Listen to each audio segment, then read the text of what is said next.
Happy Sunday, listeners. It's podcast 216 with myself, Stephen, and there's no Barry this week. We have got the special guest, Callie Blackwell. We've kept it a little bit under wraps because we're actually back with our video team. This is one of the first ones post-COVID lockdown that we've managed to video. And me or Barry explained the change of scenery. We've got a lot to tell you over the coming weeks. But I'm very happy. Callie, we've been talking for years, and it's been years. Callie's very busy, so today is the day. It's a Saturday.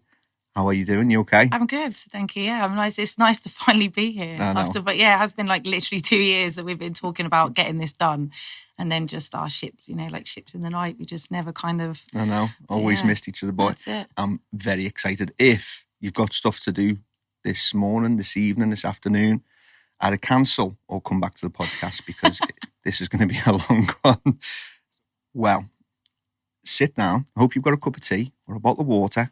We're in for I've called it a fireside chat. This is my fire. It's nice. I like it. Yeah, it's a lot safer than a fire. Well, yeah.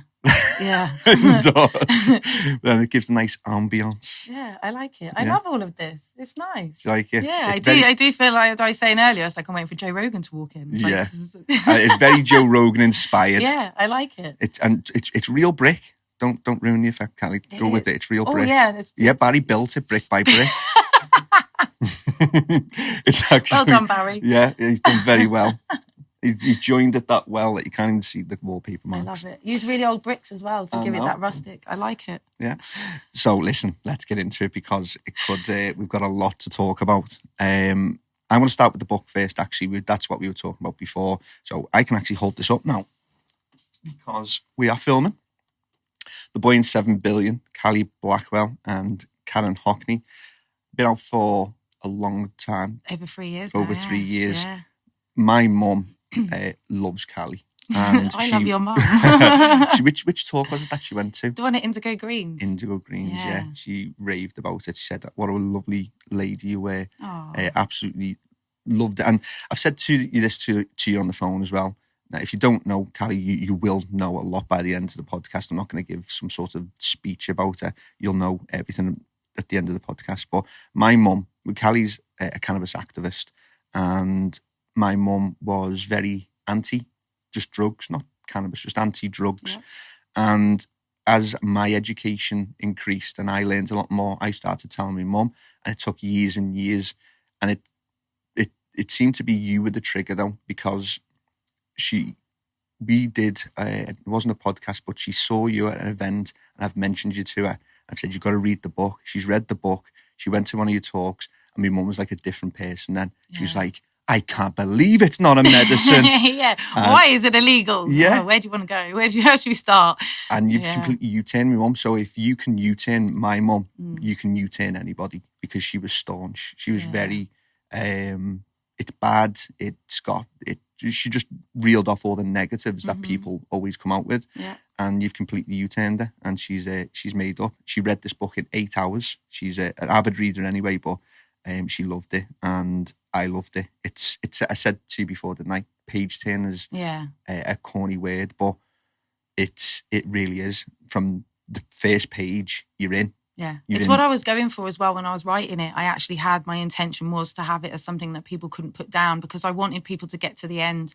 I needed people to understand fully why I did what I did, And so as I was writing it, I wanted people to be really invested and to kind of feel what I felt. So in some way, when I was writing, I had to actually go back and experience those feelings again. I had to relive them again. And so I actually had quite a hard time writing it. I had to take some time off during the kind of putting together of it because I was like, I can't do this anymore. It's like I've already been through this once. So it was cathartic in a way, but it was difficult in another. But I really wanted to capture how I felt. And I knew that to get people not just to agree with what I did, but to go, yeah, I would have done that. I needed them to understand the backstory, And I also knew, because obviously Darren being so rare, he'd already been in the newspapers. He already had quite a large following on social media. And I knew what the media were like. I'd already been in the newspapers a number of times and I'd already seen them twist my words. And I was like, if I come out and say, actually, I gave him cannabis and I don't have it there in my words in black and white there for nobody to twist my words, I knew that the media would have a field day with me and I would not be able to undo all of the work that they would do. You know, it'd be trying to, you know, shut the door after the horse has bolted. So I figured I needed, before I came out as such, that I needed to have everything there in my words, so I could go, there's my words. You want my, there they are. Don't twist them. You can quote that book. You can quote them, exactly. Yeah. So yeah, I came out with that. And I mean, I also, my intention as well was also to kind of try and turn people's ideas, because I wasn't really anti-cannabis. I was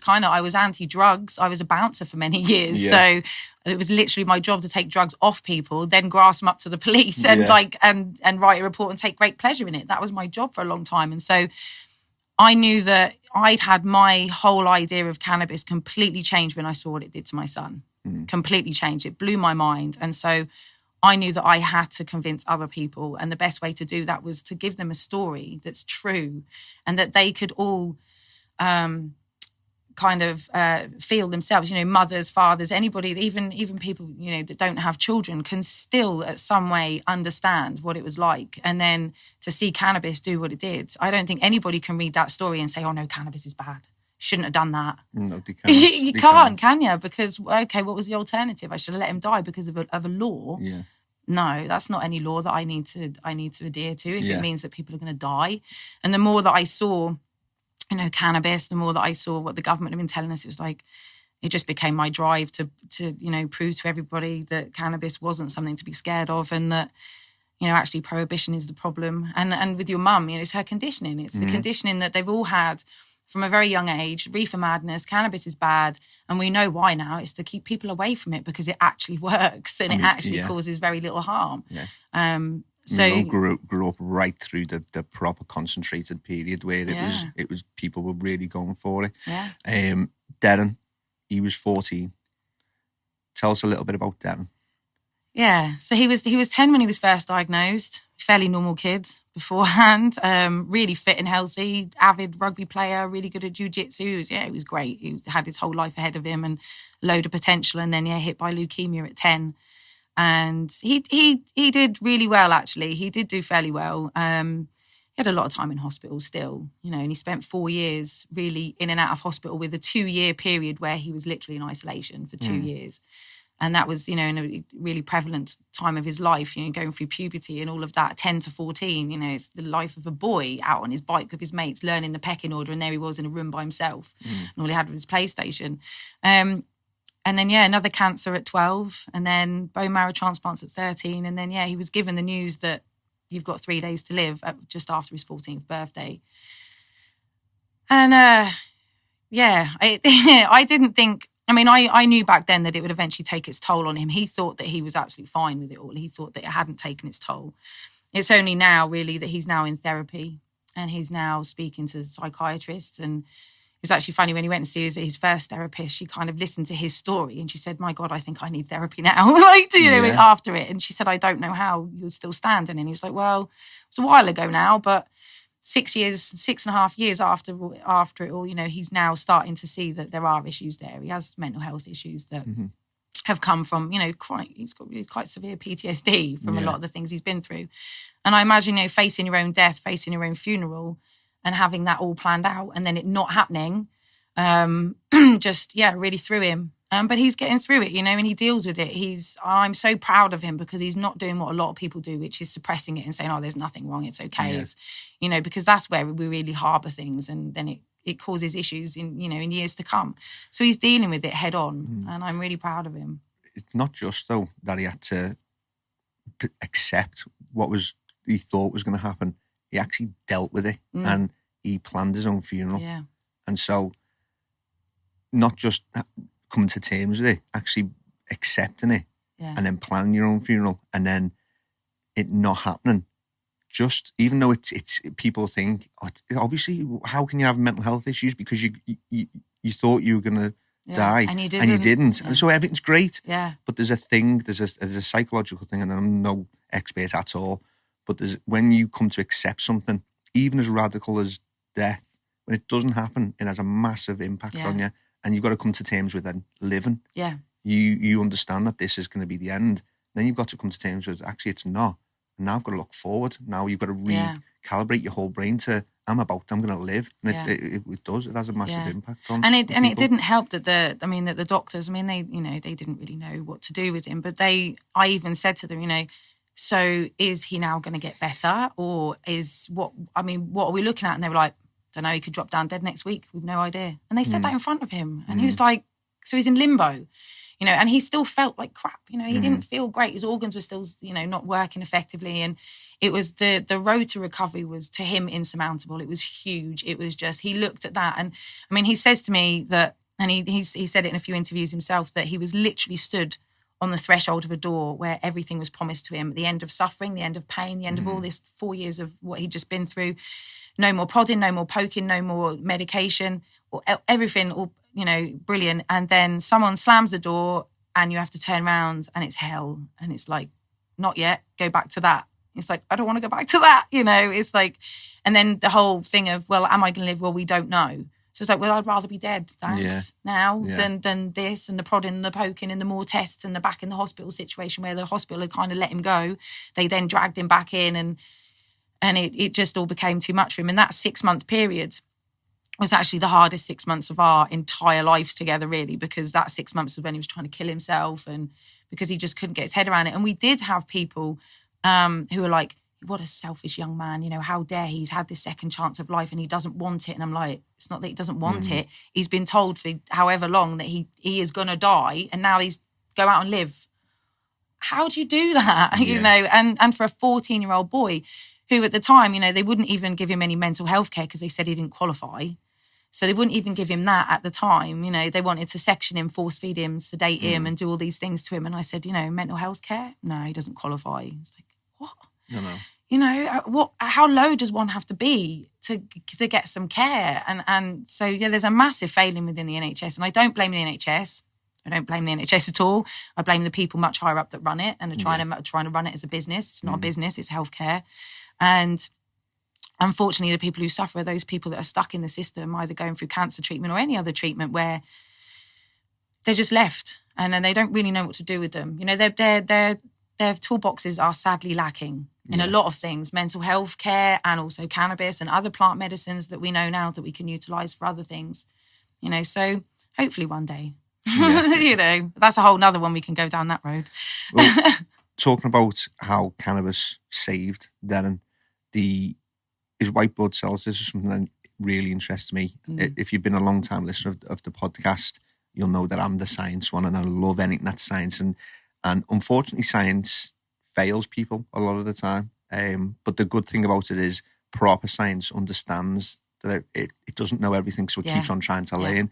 And good science will understand what cannabis can do and make it available for people. One of the things I wanted to ask is that is white blood cells increased? Now, there's a lot of research going into cannabis now, and there's people that are into this sort of area will know what it's good for. One of the things that I would never have said in a million years is cannabis will increase somebody's white blood cells from 0 to something. What's happened there? Have you done research? Was it just the miracle of cannabis? So I haven't actually gone and done any research into the immune system really about it, but I have seen, I tend to, I maybe should a bit more, do more research, but I find myself so bogged down just with dealing with everyday people. So I take my information and from what I see, the feedback I'm getting from real people, that to me is my research. Yeah. And so I've seen many people over the years with not necessarily immune system issues like Darren had, but obviously when they're going through cancer treatment, their immune systems are depleted because the chemotherapy absolutely, eradicates all of that.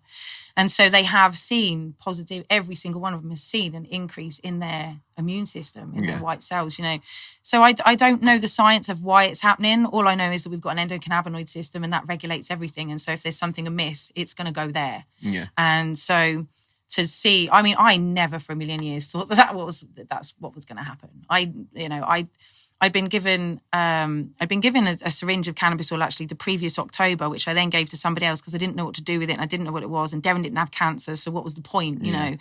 And but when it got to that point, it was like, I'd made this tincture and I just thought, just give it to him. And I literally just gave it to him to eradicate what the suffering that he was going through at the time, which was the night terrors and the sleeplessness and the just the when he was awake, it was, well, when am I going to die? How long is, I'm sick of waiting now. I feel so, I just want to go. And we had the conversation of me putting a pillow on his face. We've had the conversation about suicide and euthanasia and all of these things.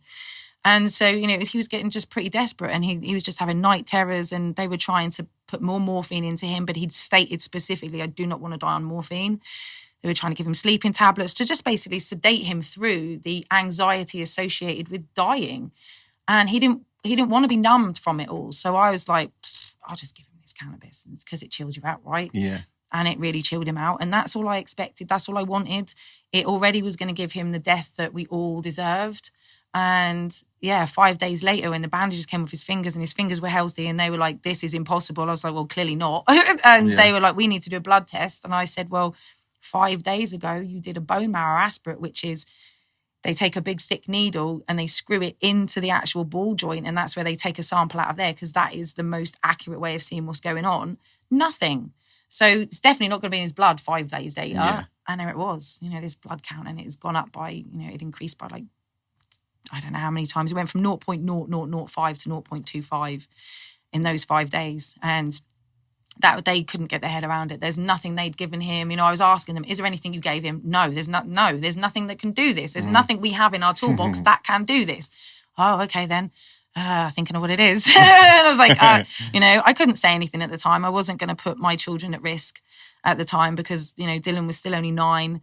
And it was, social services is a very real thing. And I'd heard too many, horror stories already of people in America who'd lost their children because they were trying to, alleviate suffering and stuff. And I thought, no, I'm not yet. No, I'm not saying anything. How long did it take you then between you thinking, I know exactly what's done this, and telling the first doctor or the first nurse or the first person that was outside of the family? I rang his doctor, his first oncology doctor, who I knew. I had a very good relationship with him.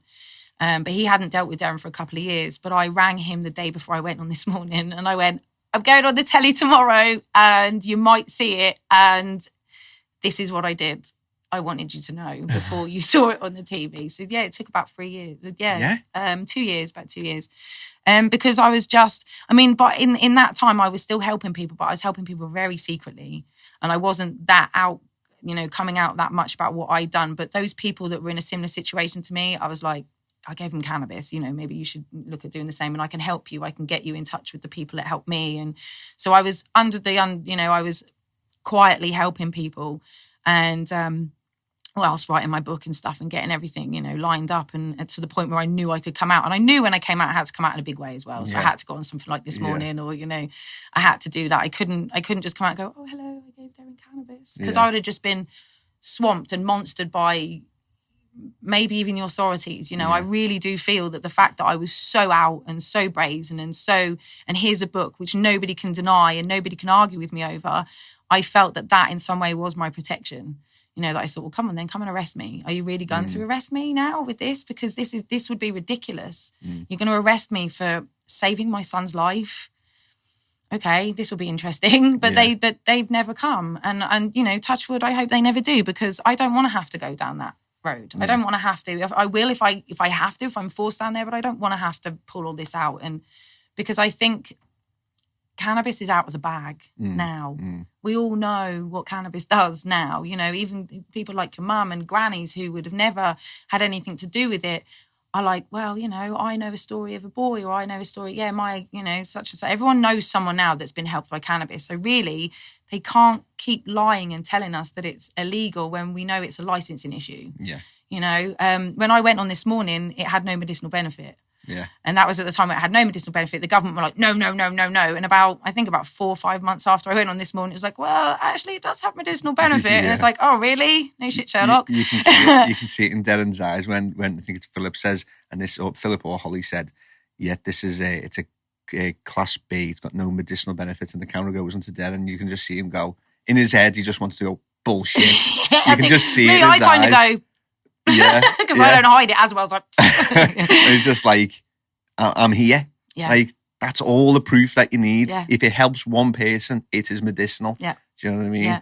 So that's where I feel science can let people down, is it's not quick enough to to get there. For some people, like it's helped one person, it's medicinal, it's got something, explore it. Yeah. Like let's put it into class B and a half or BC, where we don't know, but we think we're going to get to class C, where it does have medicinal impact on people's lives. And a lot of it is who is paying the scientists to come up with the work, you see. That's the problem, is that there isn't enough independent science anymore. It's all science driven by an agenda, by whichever corporation company wants to push whatever they want to push. And so finding, so many people say, why isn't there enough research into it? And it's like, well, there's thousands of research papers on cannabis. It's one of the most, if not the most researched drug, medicine, whatever you want to call it, out there. And yet none of us seem to be able to just get on this same page and go, let everyone have it. Yeah. For goodness sake, just let everyone have it, because this is ridiculous. Have you heard of Ben Goldacre?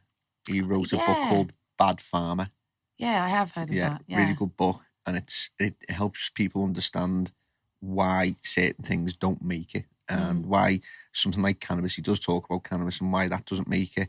And because even though scientists truly want to do good science, they're still backed. Big science takes a lot of money. It does. A good microscope, like one of the microscopes we've got access to in one of the unis, costs £1 million. Yeah. And like that's funded by that university. But for big science, it's funded by pharmaceutical companies. They want their money back. Yeah. They need we'll their say, listen, money back. we're going to give you 10 million, 20 million, 50 million, do this. And it just, even though it might not even be one of those things where they say, make this look good for us, the psychological stuff going on play with the scientists will go, oh, that's going to make them look bad. I'm going to lose my funding. And I know I can do some more good if I just do that with that statistic. It goes on.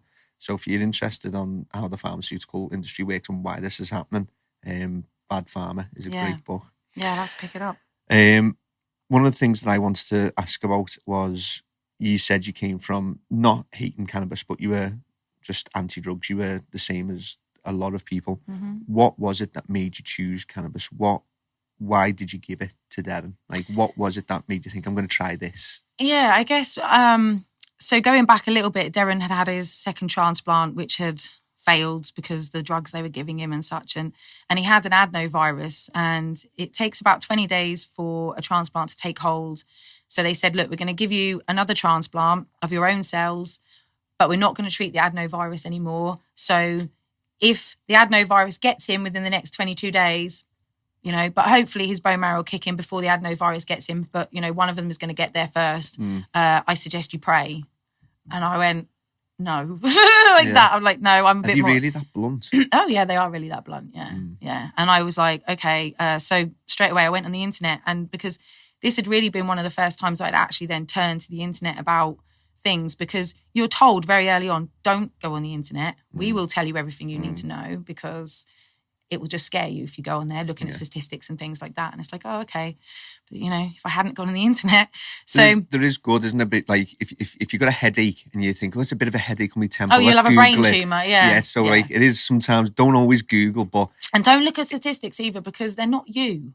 And they're manipulated. Oh, they are. Yeah. And statistics mean nothing unless you take exactly the same person with exactly the same DNA, with exactly the same everything as that person will then know. It doesn't mean anything. Yeah. But I'd started to look at alternatives for adenovirus, natural alternatives to adenovirus. I was like, it's just a cold, for God's sake, how hard can this be? Found lemon balm, echinacea, all these other things. And I went out and spent about 200 quid on Manuka honey and loads of stuff. And I just started whacking it into him. And within a week, I got rid of the adenovirus within a week. The doctors were just, dumbfounded and kind of shaking their head at me, and they couldn't understand. I was like, it's just all this stuff here, Just to confirm, just because he was on antibiotics, but antibiotics fight bacteria. They have no impact on virus. So there was nothing that he was on that should have got rid of the virus. They just had to get... Oh, they couldn't. They could, at that point, all of the drugs that they were given for the virus had already failed his first 2 transplants, because the drug had a dramatic effect on the immune system, but also fought the adenovirus, and then some other drugs. It was just a balancing act. They couldn't get it right. And so I just started looking into natural alternatives, and then I started looking even further into, other things, and cannabis was just kept being there, and I kept kind of looking at it and going, again, like I said, but he didn't have cancer anymore, so what's the point? This was a complete different thing.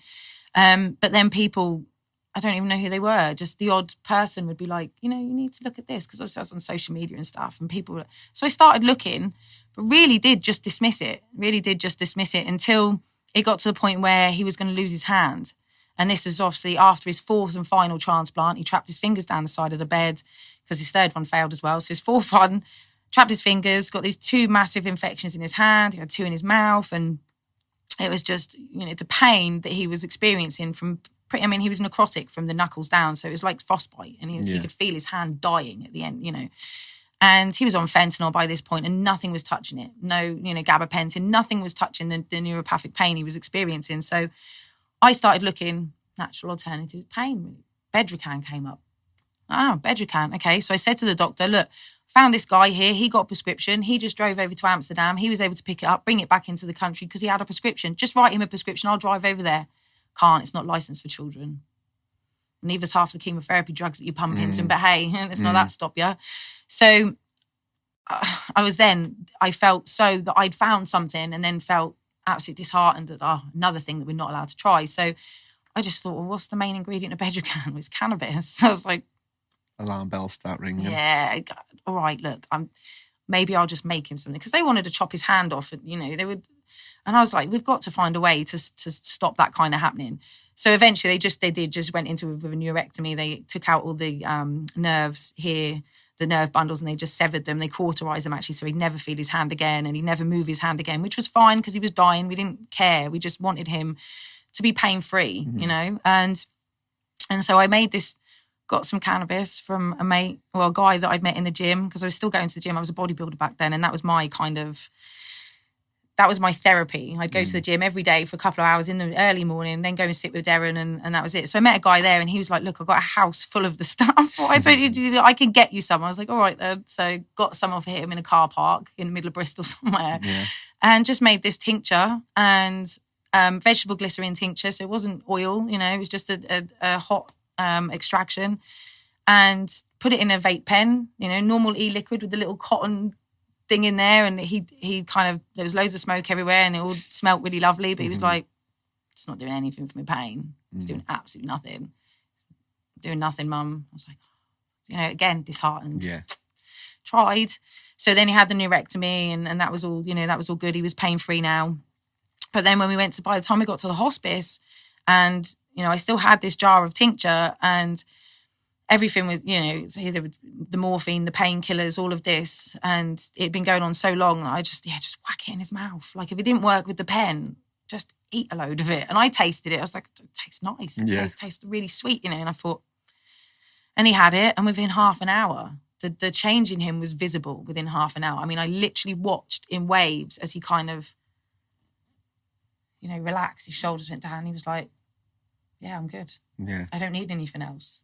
And then the nurse turned up with the cyclozine that he'd become incredibly addicted to, and so addicted to. He talks about it now like heroin. He says, Mum, I think that's probably the nearest to injecting heroin that I'll ever get, more so than morphine, because of the feeling that it gave him. And he was so addicted to it for about 9 months.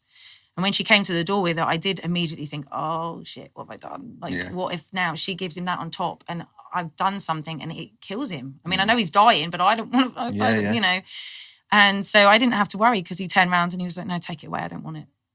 I looked at her and she looked at me, and I was like, take it before he changes his mind, please. And she's okay. So off she went. He never had it again. No more morphine, no more sleeping tab, nothing. Yeah. Took him all off it. It's an exit drug. It took him off all of those things. He didn't need any. He went, I don't want it. I'm good. Yeah. And the nurse, just like that, 1 dose, just like that. And the nurses obviously started to become a bit suspicious. It's like, well, why, And so I told a couple of them, so I've given him this, giving him cannabis. And they were like, they started calling it the magic under the bed, because they were seeing what it was. Even that, and in that respect, to get a child off those incredibly harmful, toxic drugs, which all they are doing is sedating you until you die, to get him off those, which they'd never really seen before, with just this stuff that I'd made from a plant, they were absolutely blown away by it. And then to see what happened with his blood count, obviously they were just...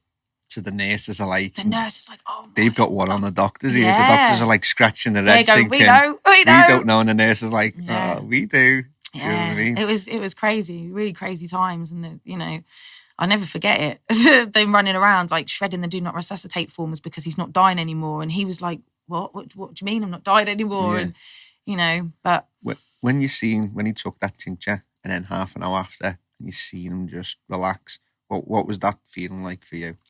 It was already a miracle because already, okay, this is how he wants to die. This is how we all want him to die. And that sounds horrible saying that, but he's dying, right? Yeah, in peace, painless, no anxiety, not fighting it. You know, he just, okay. And he says that for those 5 days, he says there's a period of 3 days that he doesn't really remember much, but he knows that he came back a very different person, that he wasn't the same person in those 5 days. Something happened to him. And we know now, looking back, that cannabis is actually a bit of a psychedelic, and actually it's very good at helping us deal with deeper issues, and, you know, can be very much a gateway drug into an open mind, and actually it does change us as a person. I think I'm very much a different person than I was before I was smoking cannabis or consuming it in any way, you know, so... And he says that, there was this period where he really had this, he doesn't remember much, but he knows he just felt in a really good place. And when he came out of it, he felt like a very different person. And so for us already, it was like, God, if he can die like this, you've done then a good I'm job. happy. And he's happy, because it's his last dying wish was to not die on morphine and to die. You know, he said, Mum, they took everything else from me. They're not taking my death. I want to experience it. And so to know that he was going to be awake and experience everything, brilliant. One of the other things that I wanted to get into is it's been, 4 years now since the miracle happened. How many years has it been since? Well, it was January 2014. This was 6 years. 6.5 years. It was 6 years, 6 and a bit years. Yeah. So what now is available? If there's a young child in Den's position today, is there any new medicine available that wasn't available then? No. So nothing's changed? No. We've got, obviously, Epidiolex has come out. So, November 2018, the government, or GW Pharmaceutical, should I say, launched their new product. And then it became legal for doctors to prescribe it, although it's been legal for doctors to prescribe cannabis for, 15 years now? Sativex, you know? So this caused a massive amount of confusion. I had an influx of people, last November 2018. Oh, well, it's legal now, so Darren can just go to the doctors now. I'm like, no, don't work like that. You know, you, in order to be prescribed Epidiolex, which is just CBD really, and that's mainly for epileptic people, is that you have to literally exhaust every single avenue, and that includes brain surgery. So they will cut your child's brain apart before they'll give them cannabis, and or for the associated symptoms of chemotherapy. So we know that it helps with nausea and things like that. So on a low scale, they'll give a low dose, so it'll help with the side effects of chemotherapy. Not enough to actually help with the cancer, because obviously they don't want to actually do that. They just, they want to be able to poison you whilst making money from cannabis at the same time. So, yeah, there's nothing new. If Darren was in the same position now, he would face the same troubles. He would have the same treatment. In fact, he tells his doctors, it's all over his medical notes now that he consumes cannabis. And he had it. He stood above his doctor about a year and a half ago, and said, I want you to change my notes, put cannabis on here. That in January 2014, my mum gave me cannabis, and that's what did this and ever. And he's like, standing under duress, and he went, Darren believes. And he goes, no, take out the believes thing. Like, my mum gave me cannabis, I didn't die, there's nothing you guys did, so put it on my notes. And it's like, clack it on his notes. And he said, and I take it every single day, and I have done for, however many years. And he said, he's literally slapped his hand on the desk, because he now has full range of movement in his hands. It's only really the fingertips he can't feel. And he slapped that hand on the desk and said, explain that to me. And the doctor's like, we can't. And he goes, I can. It's called neurogenesis, specifically THC regrows neural pathways. This is what's happened around the damaged area that you've cut. And it's given me, virtually full range of movement again, full recovery. And his doctor, his adult oncologist, actually, the first time that we spoke about cannabis, I put the book on the desk, and the doctor looked and he said, I guess you're going to want to talk about this. And I was like, yeah, I do. And he literally put his fingers in his ears. Not just figuratively, he literally put his fingers in his ears, and he went, I don't want to know about this. I toe the party line.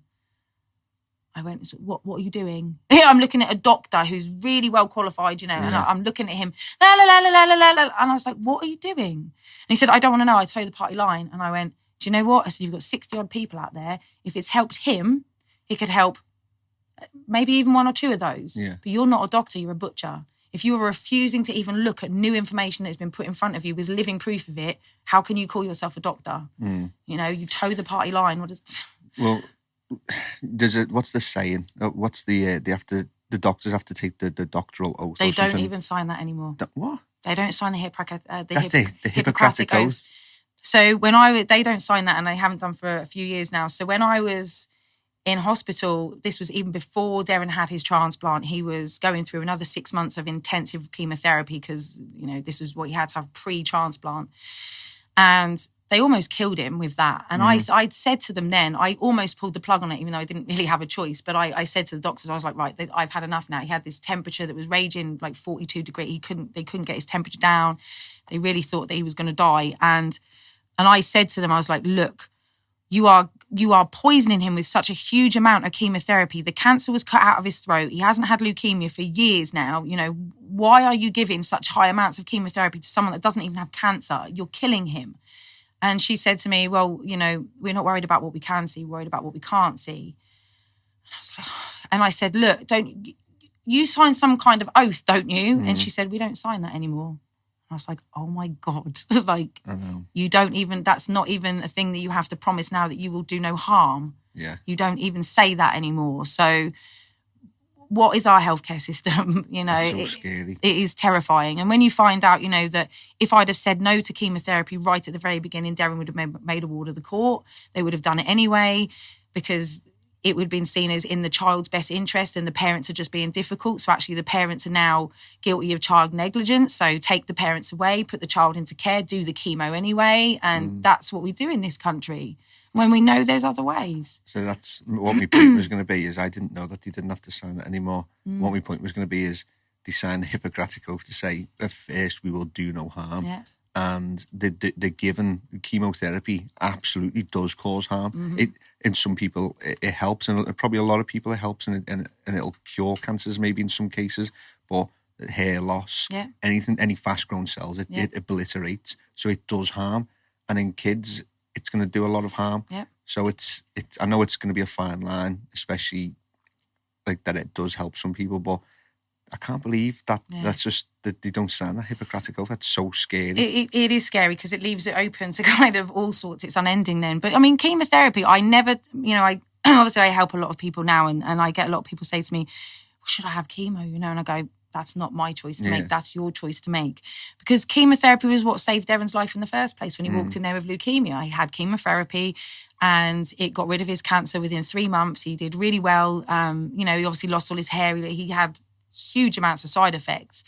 And the chemo ongoing did almost kill him at times. And you think, but they're not looking at long term, you see. I remember even when they said to me, they said, right, these are the side effects of the chemotherapy.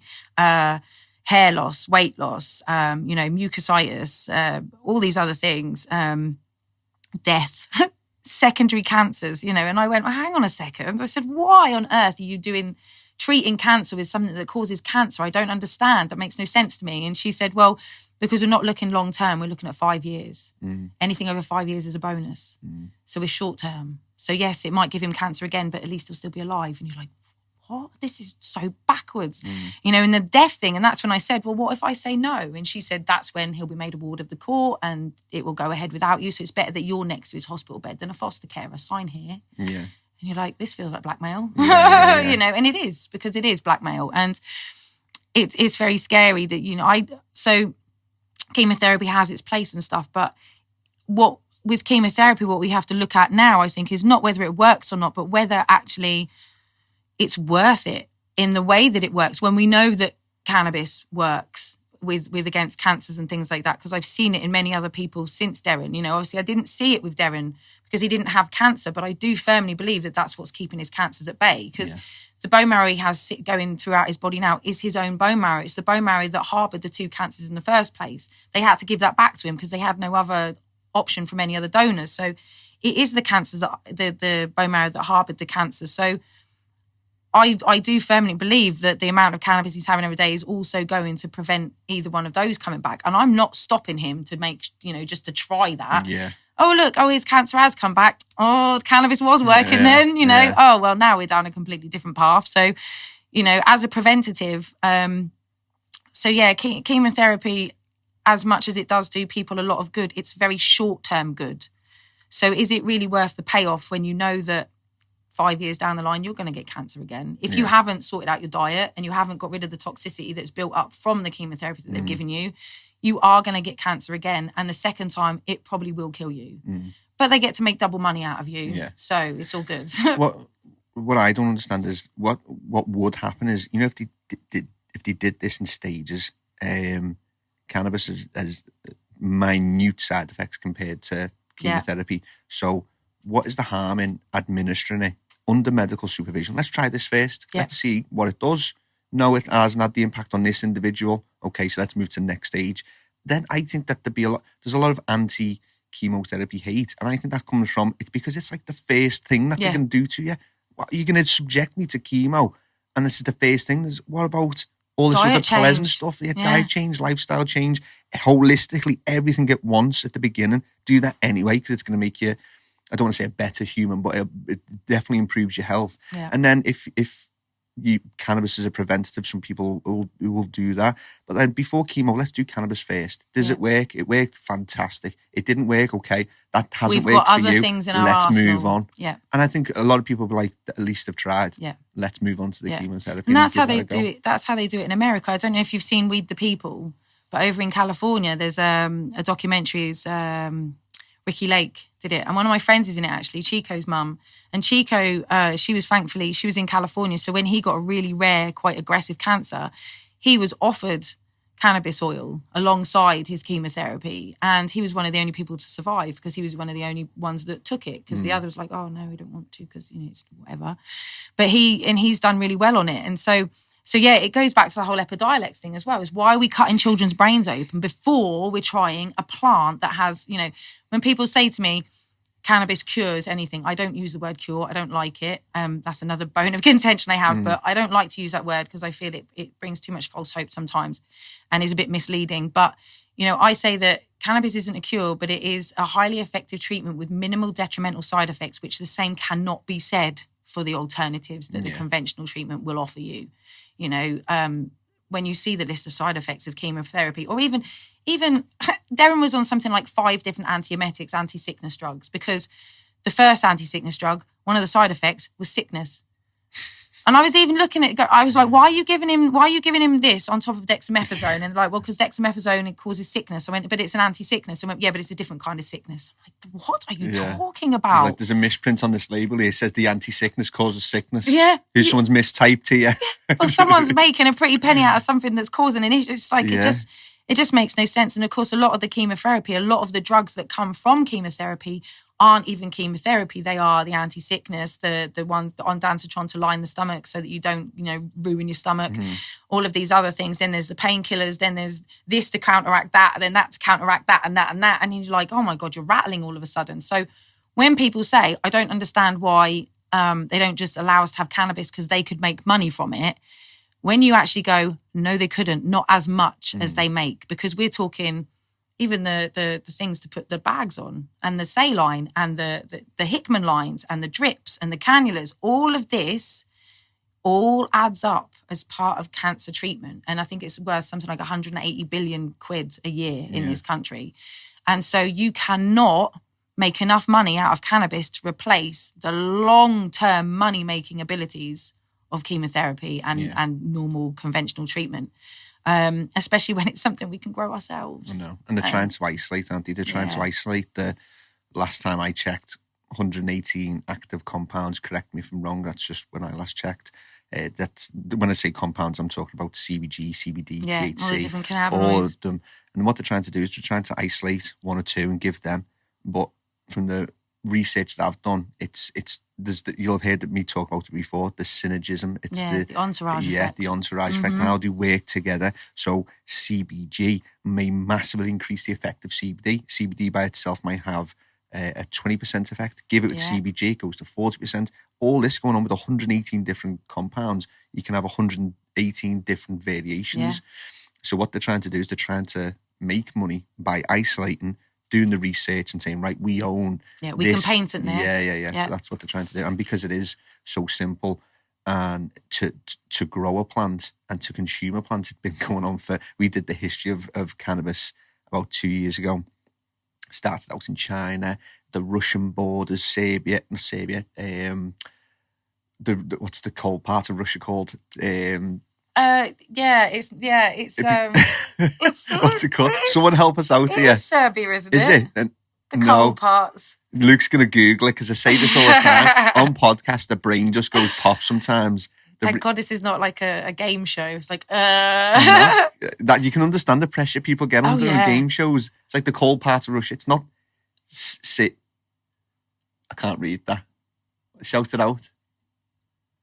Siberia. See, we was close. Yeah. It was close.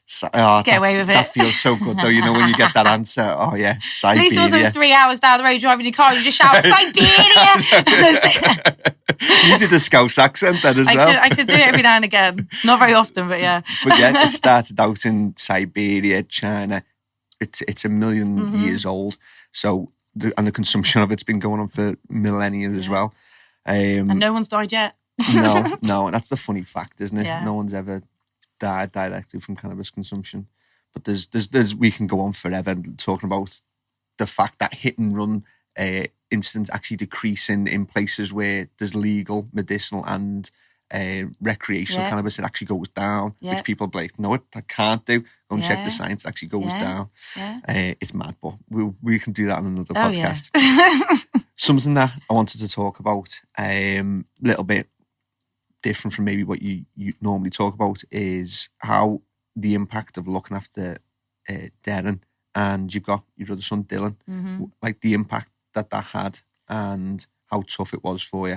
I've got Isaac, my little lad, and it's really nice talking to you now rather than 2 years ago. He just turned 4, and as I'm talking to you, I'm thinking to myself, don't think too much about Isaac because you're going to get upset about if I had to go through what you went through. Yeah. And I can try and put myself in your shoes, a horrible position, but you had Dylan as well. You had two sons to look after. That was, that was a difficult one because he was only 5 when Darren was first diagnosed. He'd literally just started school. In fact, it was 4 days into the summer holidays and Dylan was due to start school in September. Darren had just finished junior school, so he was going to move up to high school. And it was difficult, mainly logistically to start with, because having 2 children in kind of one in a hospital and then one at school. And so I had to rely very heavily on my mum to go and pick him up. And I had other people who would pick him up from school and stuff. But then it became, when Darren was neutropenic, which basically means that the white count is below 1, so he's very susceptible to picking up anything, I then took the decision to take Dylan straight out of school because little kids like that, as you know, they're dirty little buggers. Yeah. And that's great because that's the way they build your immune system. And please make your children keep them dirty. Please let them play in the dirt. Stop spraying them with Dettol. And but him coming home, I then had to try and almost quarantine the house in a way, and the kids just weren't allowed to interact. And I was like, nah, I'm not. This is for socially. This is no. So I just took Dylan out of school, and he kind of, rightly or wrongly, he saw an awful lot of what was going on, but we managed to keep the family unit together. And then Dylan was kind of in and out of school. When Darren wasn't neutropenic, I put him straight back into school. So it was periods of in and out of school. But being 5 years old, they're not doing the GCSEs, are they? It's all a bit of, what'd you do at school today? Played and learned. Yeah. That's it, is it? Yeah. Sand. Yeah. It's like, great. Okay. Yeah. So, him kind of dipping in and out wasn't so much of an impact on him. And then when Darren went to Bristol, when he had to go to have the bone marrow transplants, and it was a case of, right, well, you come from Norfolk, we go into Bristol, and like 5 hours apart. And me and my ex-husband were taking in turns to kind of go and stay with Darren and stay with Dylan. And it got to the point, it was like, I wasn't seeing Dylan for like 2-3 weeks at a time. I was like, I can't cope with this. So I said, right, at the end of this school year, because they said to us, you'll only be in Bristol for maybe 7 weeks. Worst case scenario, 10 weeks. This is like 6 months later. We're still here and it doesn't look like we're going anywhere anytime soon. So I said, look, take Dylan out of school and bring him here. So we all moved to Bristol, and he used to go to the hospital school in the morning for a couple of hours.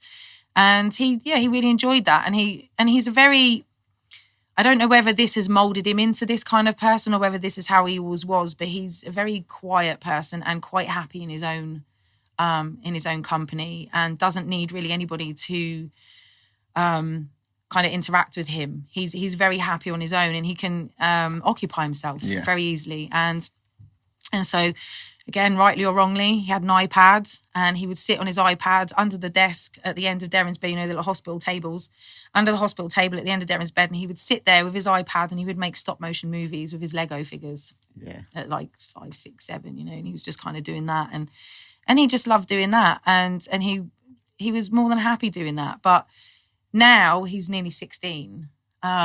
He's still not really gone back to school. He put himself back in school last December because he wants to be a goalkeeper, and he's absolutely adamant that he wants to be a goalkeeper. Again, I'm on my own. Yeah. I'm on my own, and it's all me. And I'm like, it kind of suits you, Yeah. He's very happy there on his own. And so he wants to join an academy for football, and so he needs his GCSEs. And he's like, look, I'm just going to go back and do my GCSEs, get what I can, and see where it gets me. But as he started school in the December, and then lockdown happens, and he was like straight out of school. And I said to him the other day, I was like, "You going to go back to school?" He went, "No, I can't do it, Mum." He finds it very difficult to. This is one thing that kind of saddens me, and I've had the conversation with him. Is it saddens me that even as a very young person, he is very old. He's very old. He's had no childhood as such. He hasn't had the bike rides out with his mates. He hasn't fallen out of trees. He's never done any of that. Darren did a lot of that because we grew up in the countryside. So Darren was always out on his bike and playing in the fields and, climbing trees and coming back with sticks stuck in his leg, all of that. But Dylan never had any of that because from the age of 5, it's all about his brother. And as much as all the nice things that Darren did get to have, because, these kids do get to have a lot of treats if they're well enough to have the treat in the first place. And sometimes, I'd rather not have the treats than have the payoff of having cancer and nearly dying. I don't think that's worth any treats. But it's nice that these children have their wishes granted and things like that. So whenever Darren got anything nice, we always made sure that Dylan also got that too, because seeing his brother get everything that he was asking for because he was, locked in a hospital room, kind of made him a bit okay. But he never really grumbled. He never really said anything. He was Dylan. It was amazing. I'm so proud of him and how he dealt with everything. But I know that it's had an effect on him too, and I know that it's shaped him to kind of be the person that he is. And I do sometimes mourn the person that maybe he would have been had that not happened. But it has happened, and that's life. And there's nothing we can do. We can't go back. So if I had to make a prediction, I'd say, though, that both of your sons will become superstars. And the reason I say that is because I'm a big book reader. Yeah. I love reading my books. And one of my favourite authors, Dan Ariely, he does behavioural psychology. Okay. And he does a lot of things with pain. So he had 3rd-degree burns over 90% of his body, really badly scarred, spent 10 years in hospitals, but used that time. And he is the person today because of what he went through. Yeah. And you don't, from just my experience and from what I've read, you don't tend to have the superstars, the real intellectuals, the people who have massive insights, like groundbreaking insights, unless you've experienced some shit. Yeah. Like, if you've had normal upbringing, normal childhood, you don't tend to see those people making groundbreaking insights. Does that make sense? Yeah, absolutely. Just for me personally, the people I've read, the things I've seen, they seem to have been through some bad shit and it's shaped them, and now they've given back to society in ways that would have never happened if they hadn't gone through what they've gone through. Yeah. So if you had to make a prediction, I'd say they're going to do some good shit in their adult lives. Yeah, I think they will. I'd love to see the day that I can stand behind Dylan and watch him in goal, or it would be incredible. I really would. I would love for a football team out there to kind of spot him and just help him, because he really has just sat in the background and not really shook any. He's just sat in the background and watched and waited and just been very patient and placid. And Dylan is such, I don't know how to explain him.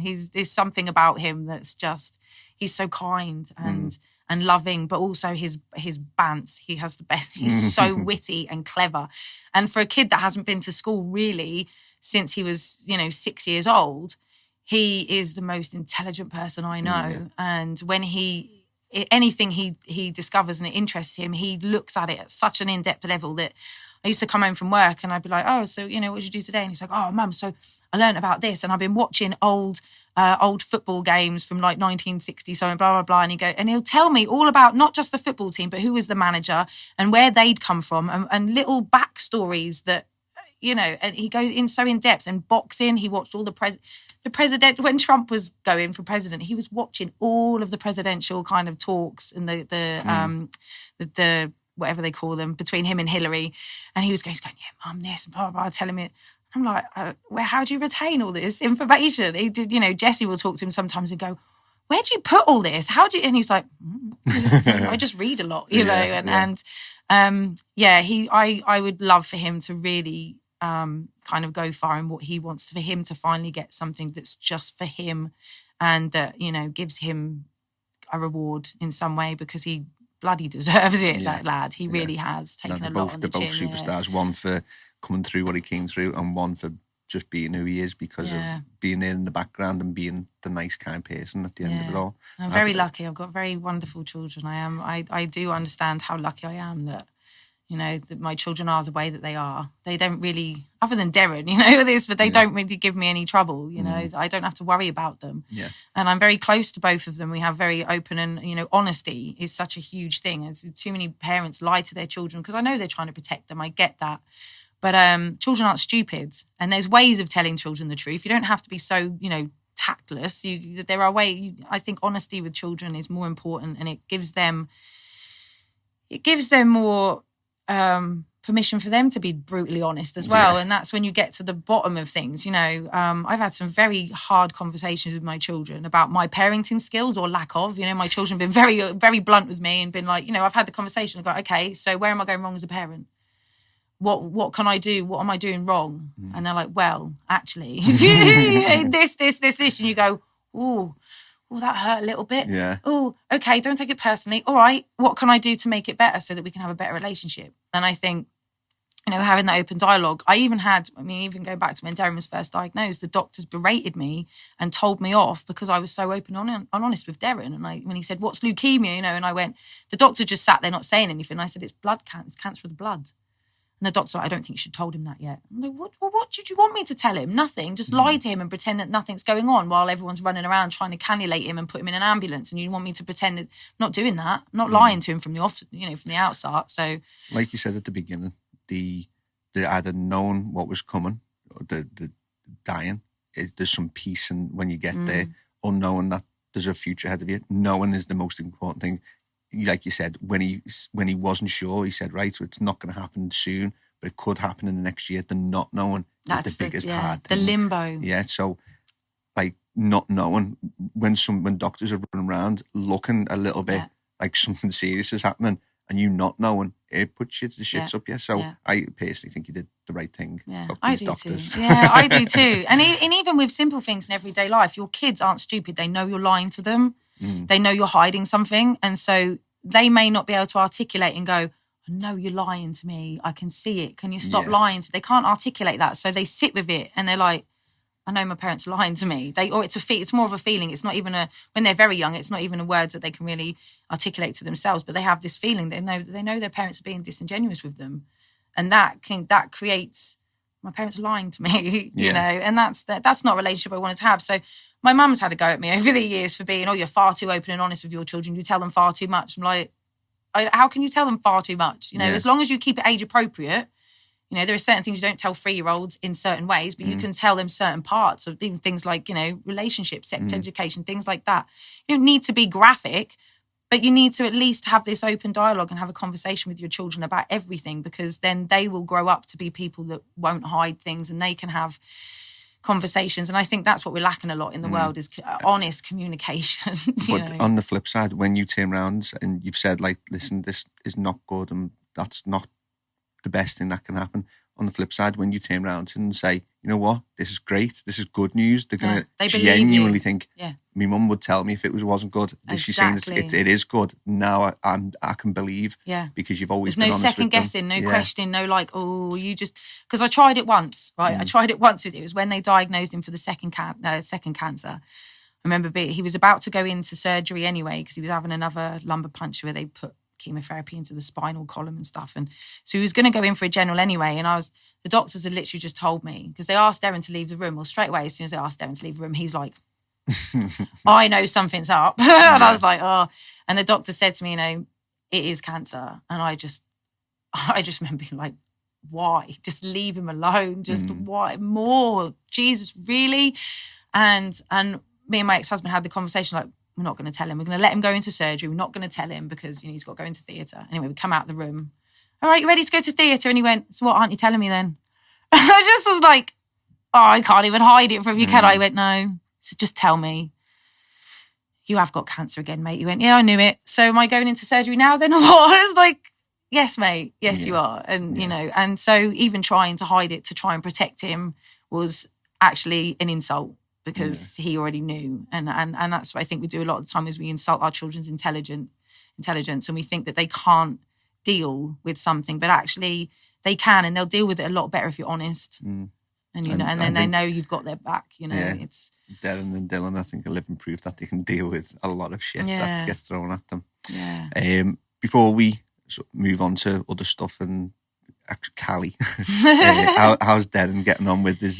He was wanting to become a chef, wasn't he? He was. How's he doing? He was until he went and had a little bit of work experience with Heston Blumenthal. And realised that chefing's really fucking hard work. And he was like, so yeah, that chefing thing, no, don't want to do that anymore. I love cooking and I don't want that ruined by having to stand up for 12 hours a day and it hurt him. Shouting at me. People shouting because he thought that I can just walk in as head chef. It's like, no, you can't, Darren. It's not going to work like that. But I'm Darren Blackwell. Doesn't matter, mate. And he's like, oh. So yeah, he kind of realised he was going to have to work really hard and that it's hard work and really the disabilities that his conventional treatment has left him with, as far as his legs and his skeletal structure, really, he can't stand up for long hours like that. He just can't do it. So, he just wants to grow really good cannabis now. That's what he wants to do.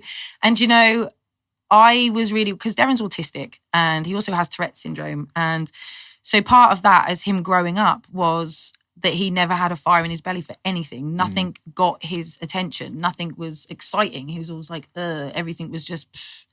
And so I was really concerned that as becoming an adult, that he would never develop a passion for anything. And that's so important for us to have ambitions and to have something to drive for, because otherwise, why are we here? What are we doing, And so for him not to have anything, it really concerned me. So when he found cooking, I was like, yes. And then when he no, I was like, oh. So to see him being so just interactive with growing and learning and the things that he's learning and the amount of time and effort he's putting into this says to me that he is absolutely in love with it.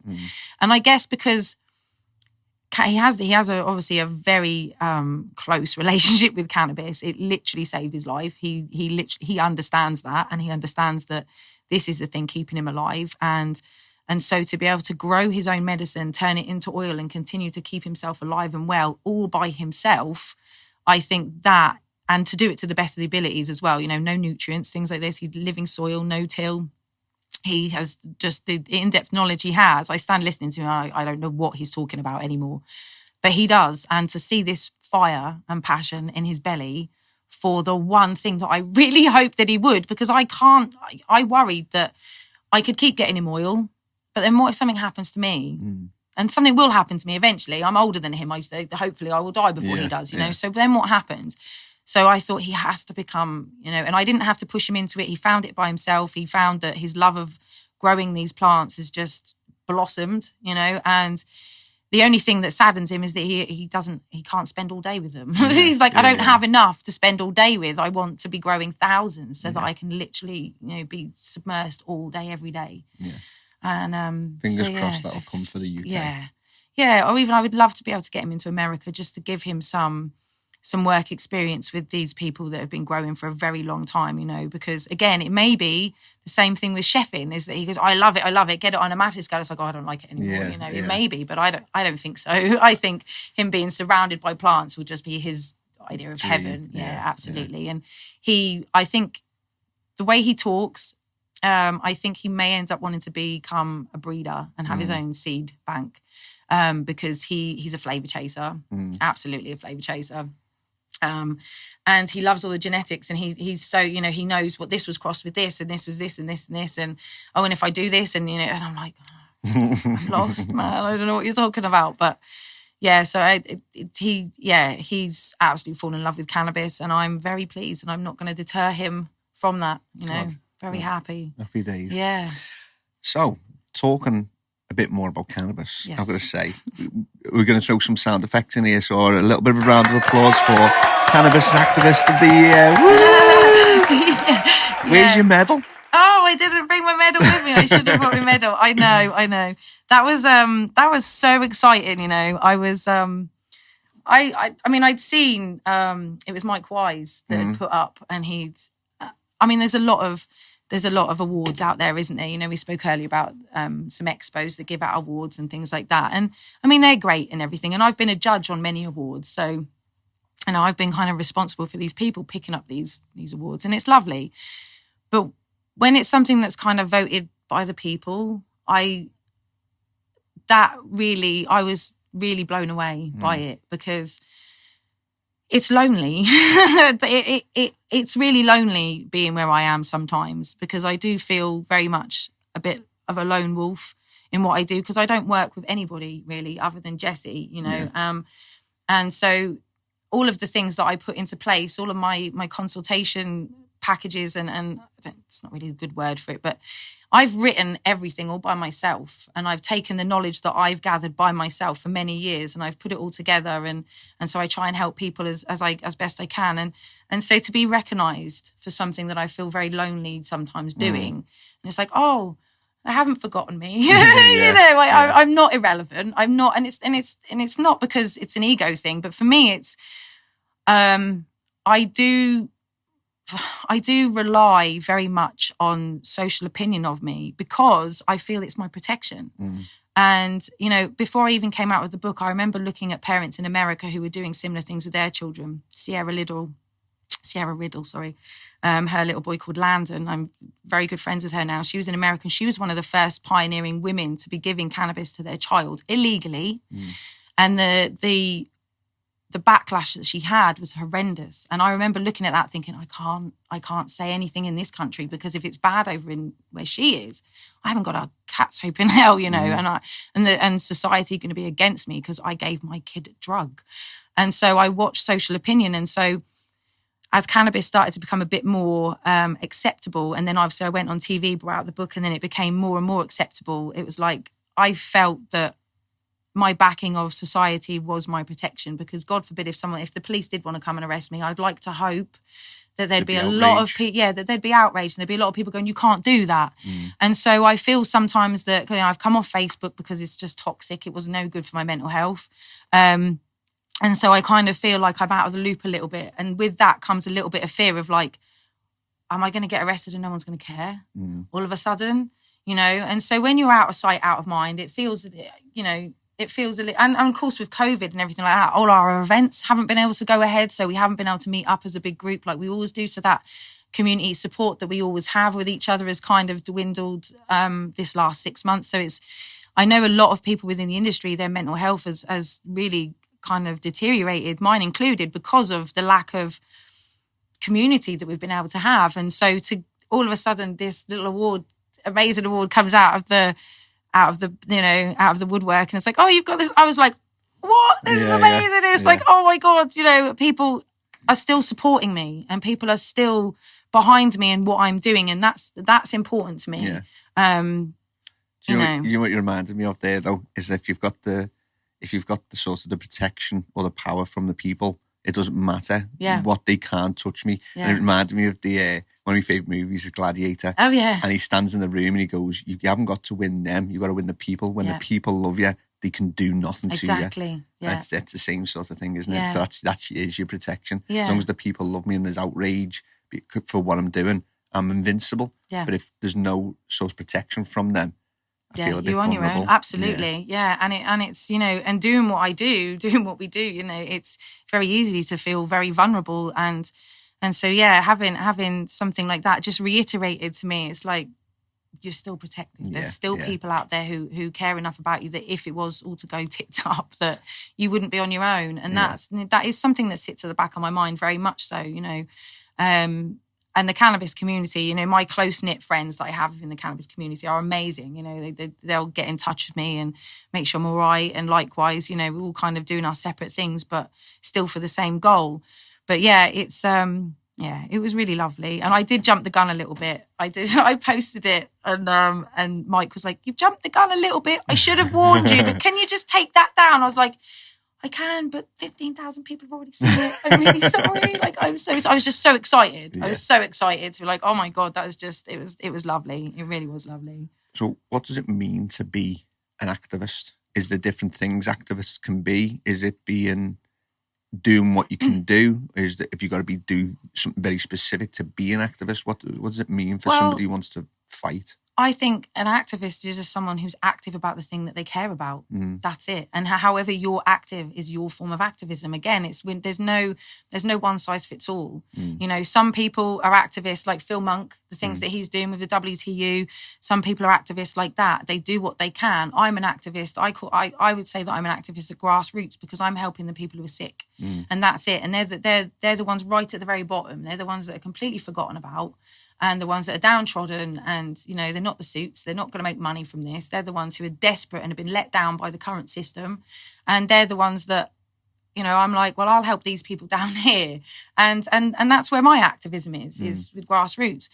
Your activism can be whatever you want it to be. You know, whether you get involved with other organisations to try and bring about more permanent change, like writing legislation and things like that, which there are other people within the community doing that. Simpa does a great job of, you know, writing some amazing pieces and getting information, education out there and other aspects. But all of us are activists, but we all are just active in our different ways. But with that brings together a massive community of a load of activists who are all, because at the end of the day, our end goal is the same. We all want cannabis to be accessible to everybody in the form that they want to have it in.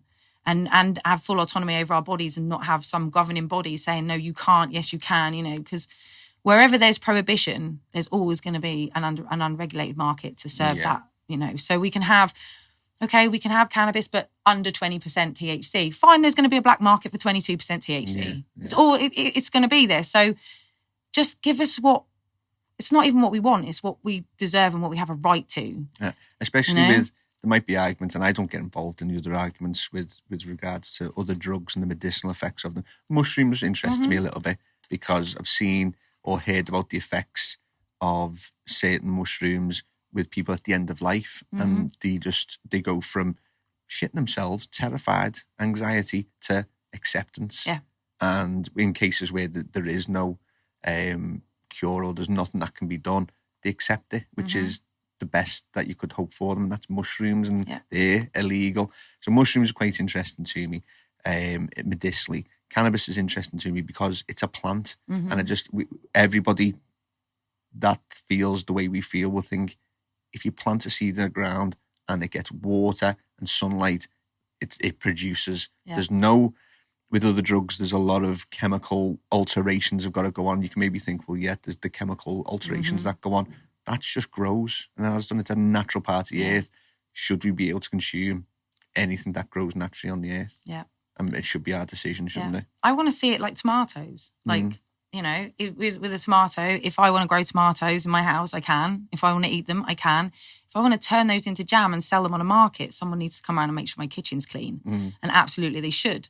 So whilst I'm consuming cannabis in my own home, with hurting nobody else, growing my own, consuming my own, leave me alone. However, if I want to start selling that, please, there needs to be regulations. There has to be, to make sure that people aren't hurting each other. Because as soon as there's a third party gets involved, we need to make sure that regulations are met so that there is equality there. And so, I just want to see it like tomatoes. With what we have at the moment is just absolutely insane, and it makes no sense. And, you know, we've got people, like you say, we were talking earlier about, you know, the hoodies and the suits and things like that. And it's like, so we've got the suits making money while the hoodies are still in prison for doing exactly what they're doing, because they've got a suit on, they can make money out of it. And they have this, you know, they get out of jail free. They're not, but we've still got people. So again, it goes back to licensing. So if it's a licensing issue, why on earth are we letting people die and suffer over a licensing issue. If it doesn't have any medicinal benefit and it genuinely has really harmful side effects that we need to take into consideration, then absolutely, let's look at this. But we all know it doesn't. So stop it. Where's the people coming with the scientific articles that say, actually, we've now discovered it does this, and this? Well, they try, like David Nutt, Professor David Nutt, who used to be a drugs advisor for the government. He came out and said, actually, cannabis is this. They went, sacked. I love that man. I've been to a few of his he's talks. Wonderful, isn't he? I need to get him on the podcast, actually. He would be brilliant. Yeah. And we could just go for another 3 hour session. Because he talks about mushrooms and all medicinal drugs, doesn't he? So yeah. David, if you're ever listening, we need to get you on. I would. That's one I would love to listen to, because he's an amazing man who, again, has put his head above the parapet, regardless of what it was regardless of the loss to himself. He knew that it was right and just to talk the truth, and he lost his job, and they tried to discredit him in a lot of ways, and yet he still goes forward, because the truth is the truth, no matter. Always come out. Yeah, exactly.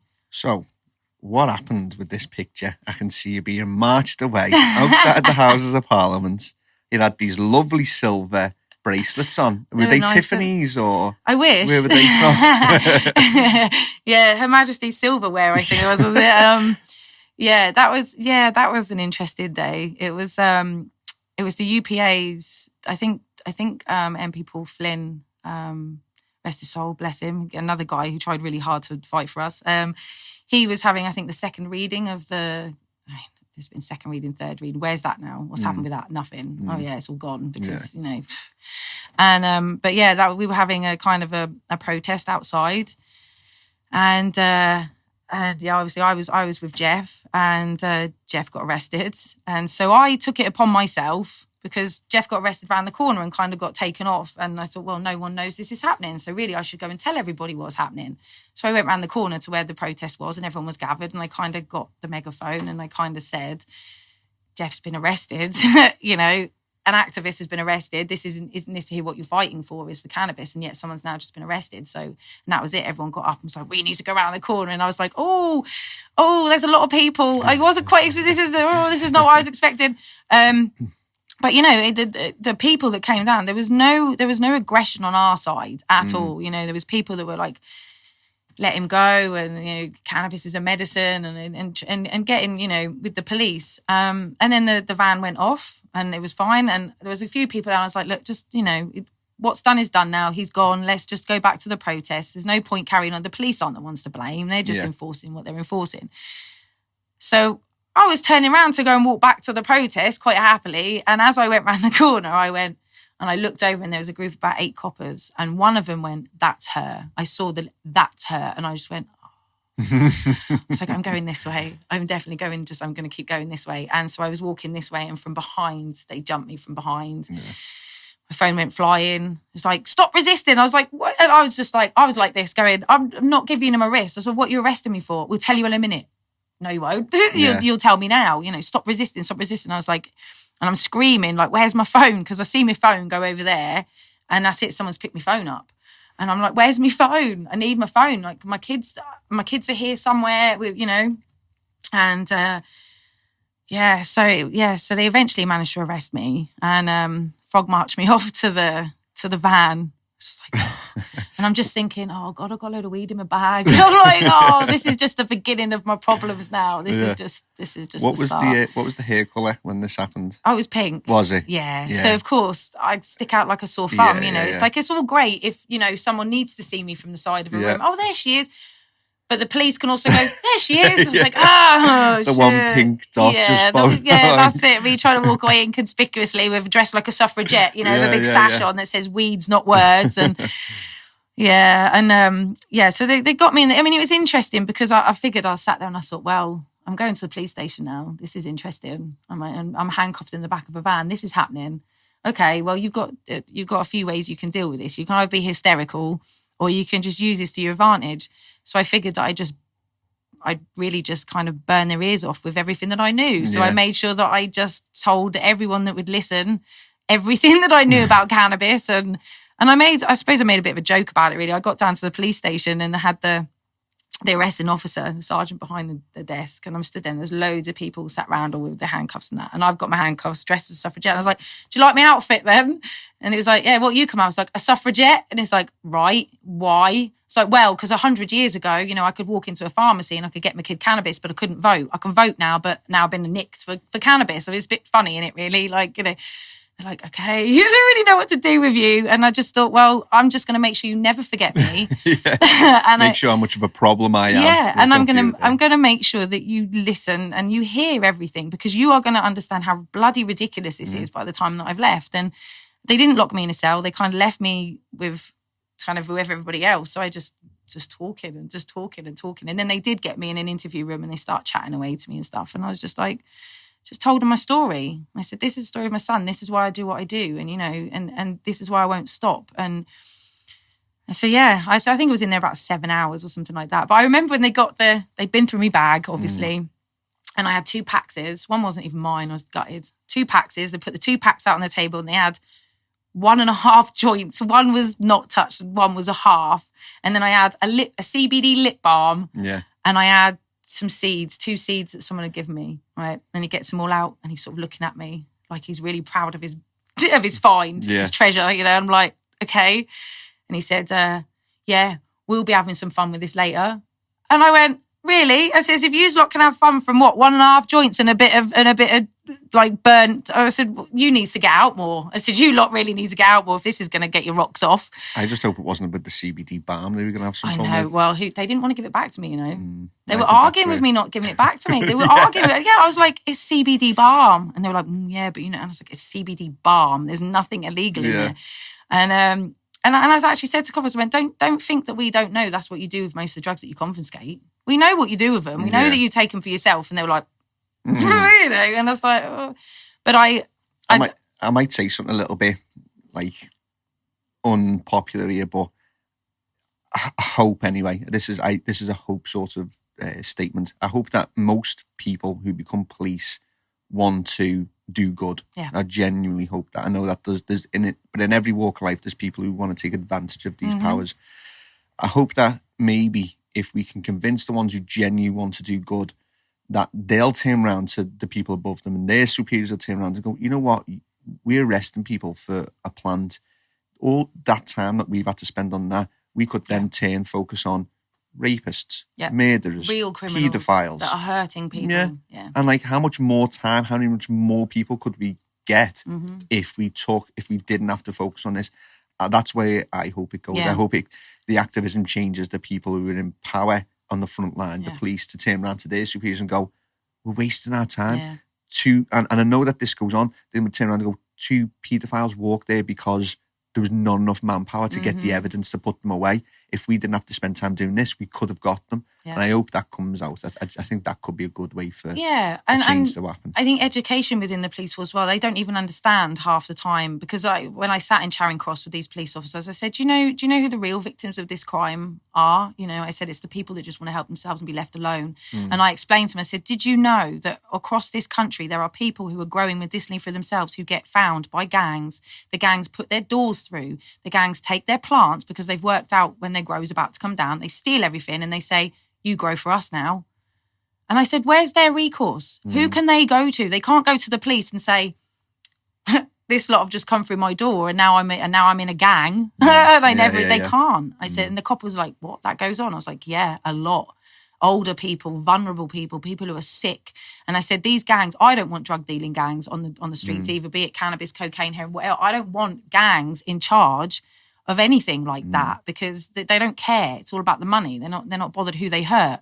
And so, you know, educating the cop was like, we didn't know that happened, you know. And I even said it to the chief of police. It was Mike Barton at the time when I was in Parliament, and I was talking in front of all these MPs and stuff. And I stood up and I introduced Darren as illegally alive. And the chief of police said, what do you mean illegally alive? And I said, well, because he takes cannabis every day. And so that makes him a criminal just for staying alive. And I told a bit of the story. And I said what I do now. And I said, look, these people are going to continue to come to me because I've made myself a bit of a beacon, whether I intended to or not, but that's what's happened. I said, these people are going to keep coming to me.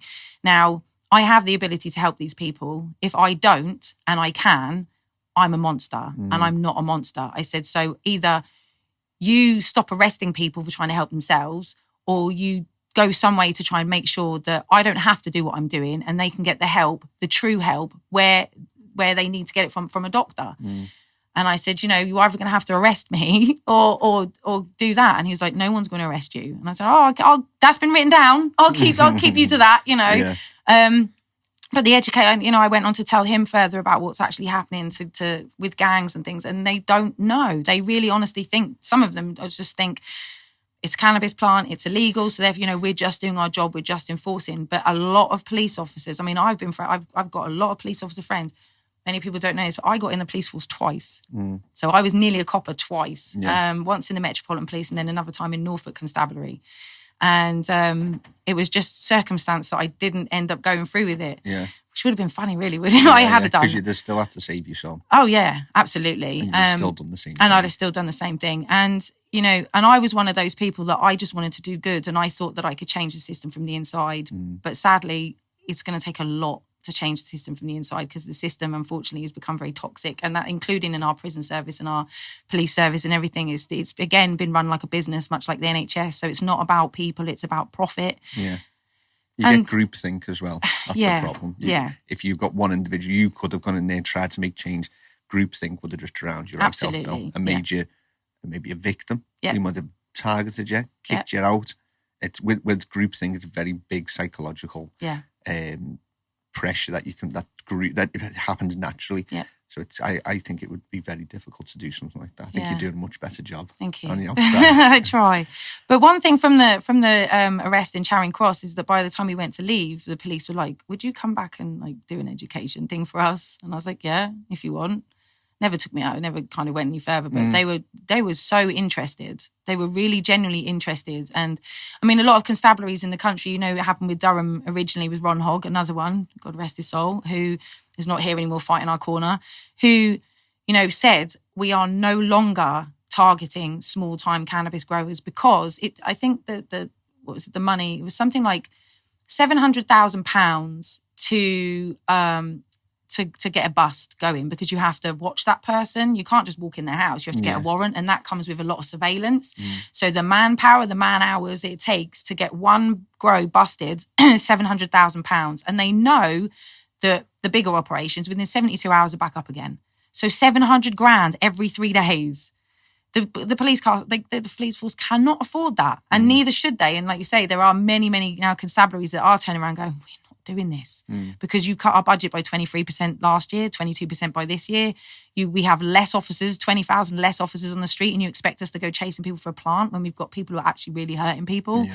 And so there is a big change even within the police. A lot of my police officer friends are like, obviously, I can't condone what you're doing, but keep doing it. And we never have an issue with cannabis consumers. They're not the ones that fight us and spit at us and hate us. They're by and large quite amicable people who just chill out, who just leave me alone, So, but absolutely, the bigger gangs who are using slavery, who are stealing electricity, who are doing all those things, then absolutely, I don't want those people on the streets either, because there's criminal activity that does have a victim, but cannabis in itself, when you're growing it yourself, is a victimless crime. So no victim, no crime. Yeah, that should have been the title of the song.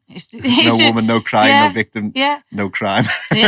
Well, we've it's funny you should say that, because a couple of years ago, and this is still another thing we're trying to talk about, is myself and JJ, Jeanette Clements, who I worked very closely with, still very, very close friend of mine. We tried to create a Canna choir.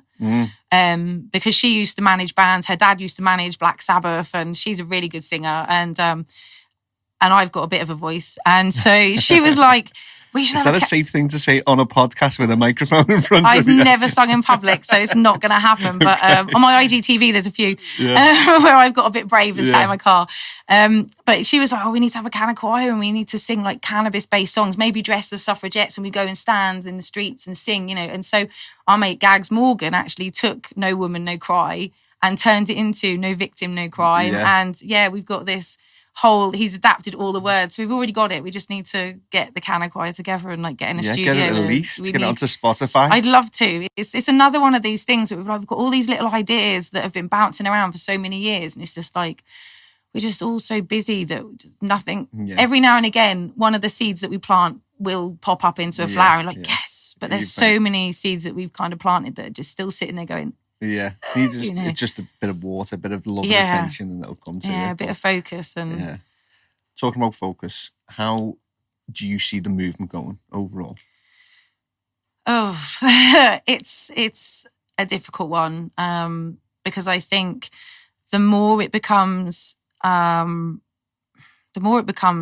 I said earlier, it's the cat's out of the bag. We all know that cannabis works and works very well and better than lots of other things that are available. So when that happens, they are going to be the powers that be that are going to be grasping and frantically trying to grasp control over this. Like, my concern is I'm worried it's going to turn into Canada or America, where we've got the MedMen, the Starbucks of cannabis, where nobody else, the small mums and pops grows can't do anything because they can't afford the $150,000 licensing fee that's all of a sudden come in from nowhere. So that leaves it really open to only the big people that have the big money. So then therefore you're going to get your McDonald's and your Starbucks and everyone else is going to go swinging.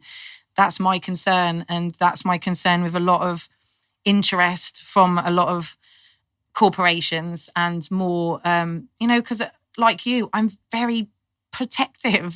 I feel such a deep protection over, I call the cannabis plant her, I have a deep protection of her, and I feel very, I don't want people who are just in it for the money coming in and at the green rush and just seeing it as something to make money from, because it's more than that. It's more spiritual than that. It's deeper than that. It's more than just something to be made money from. And sadly, as soon as commercialism comes in and corporations get involved, that's what it's turned into. Business plans, business models. How do we get the most out of this plant? It's like, and it frustrates me, because as much as I want there to be an industry, and I think there is room for an industry, there is room for coffee shops. There is room for people who do grow and sell, because like with beer, not everyone wants to home brew themselves. There's always going to be people like myself. I don't really have the time or the ability to grow myself. So, I would love to be able to go somewhere where I know exactly what it is. It's clean. The regulations are there. And I'm not just putting money into McDonald's pocket. I'm putting money into somebody who's had this business in their family for the last 40 years and they really, truly love the plant as much as I do. Yeah.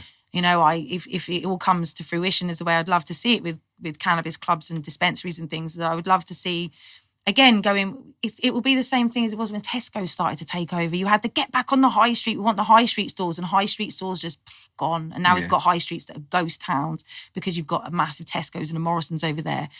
And I don't want to see the same happen to cannabis. I really don't. But I fear that it's a moving train that I don't know how we're going to stop it. Seeing all these industries like Aurora and Tilray and things like that come over from Canada, and you just can't help but think, like, just keep your grubby hands off, will you, please? But I know that in order for it to become successful, there has to be money behind it. But it's, where's the money coming from? What's the money? What's the agenda behind it? Where's your passion with cannabis? What is it that's driving you to do this with cannabis? And so, it's that protective mum thing over the plant, and I'm worried that. But I don't know a lot about it, or I don't profess to make really amazing insights, but the way I think I'd like to see it go is, I think we have to choose our partners carefully. The activists and the people are saying, no, we just need to keep it the way it's always been. If you do the same things, you'll never have any change. Exactly. So it'll always be the way it is today. Then you've got the people who will just want to come in and just make money. And I don't care about the end product. I don't care about the product or the people. It's about my share price and going up or down. It's got to meet somewhere in the middle. You've got to get the activists and the people who, they'll still want to care about the share price and making money, but just partner with companies or people that are like, listen, our goal is to make money. We have shareholders to keep happy. However, the way we're going to make money is by making the best quality cannabis, by employing the most knowledgeable people who ironically would have been doing it illegally for the last 20 years. Those with criminal records for it. Let's get the CVs for the people that have gone to jail for it. And I think that's where we might make some inroads. The people, there's always going to be the corporations. The change will come because there's big money behind it.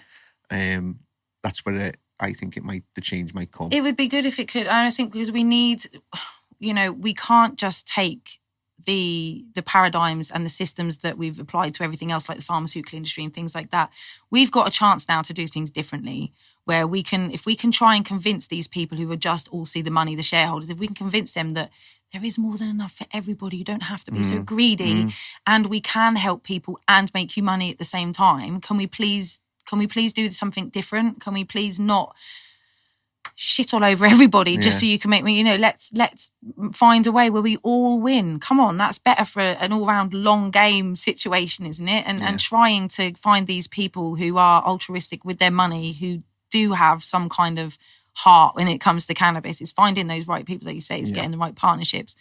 And so finding those people, there are a few out there who are trying really hard to do the right thing. Sadly, it looks like they have a lot of obstacles put in their way because they don't know the right people. They're not shaking the right hands. And that, again, stop it. No. What do you think, really quickly, what do you think of like the wine model? And that's going back to, look at the amount of wine bottles on the shelves in every shop, the amount of vineyards. So it's not like 3 people, 3 corporations could own this and supply everyone.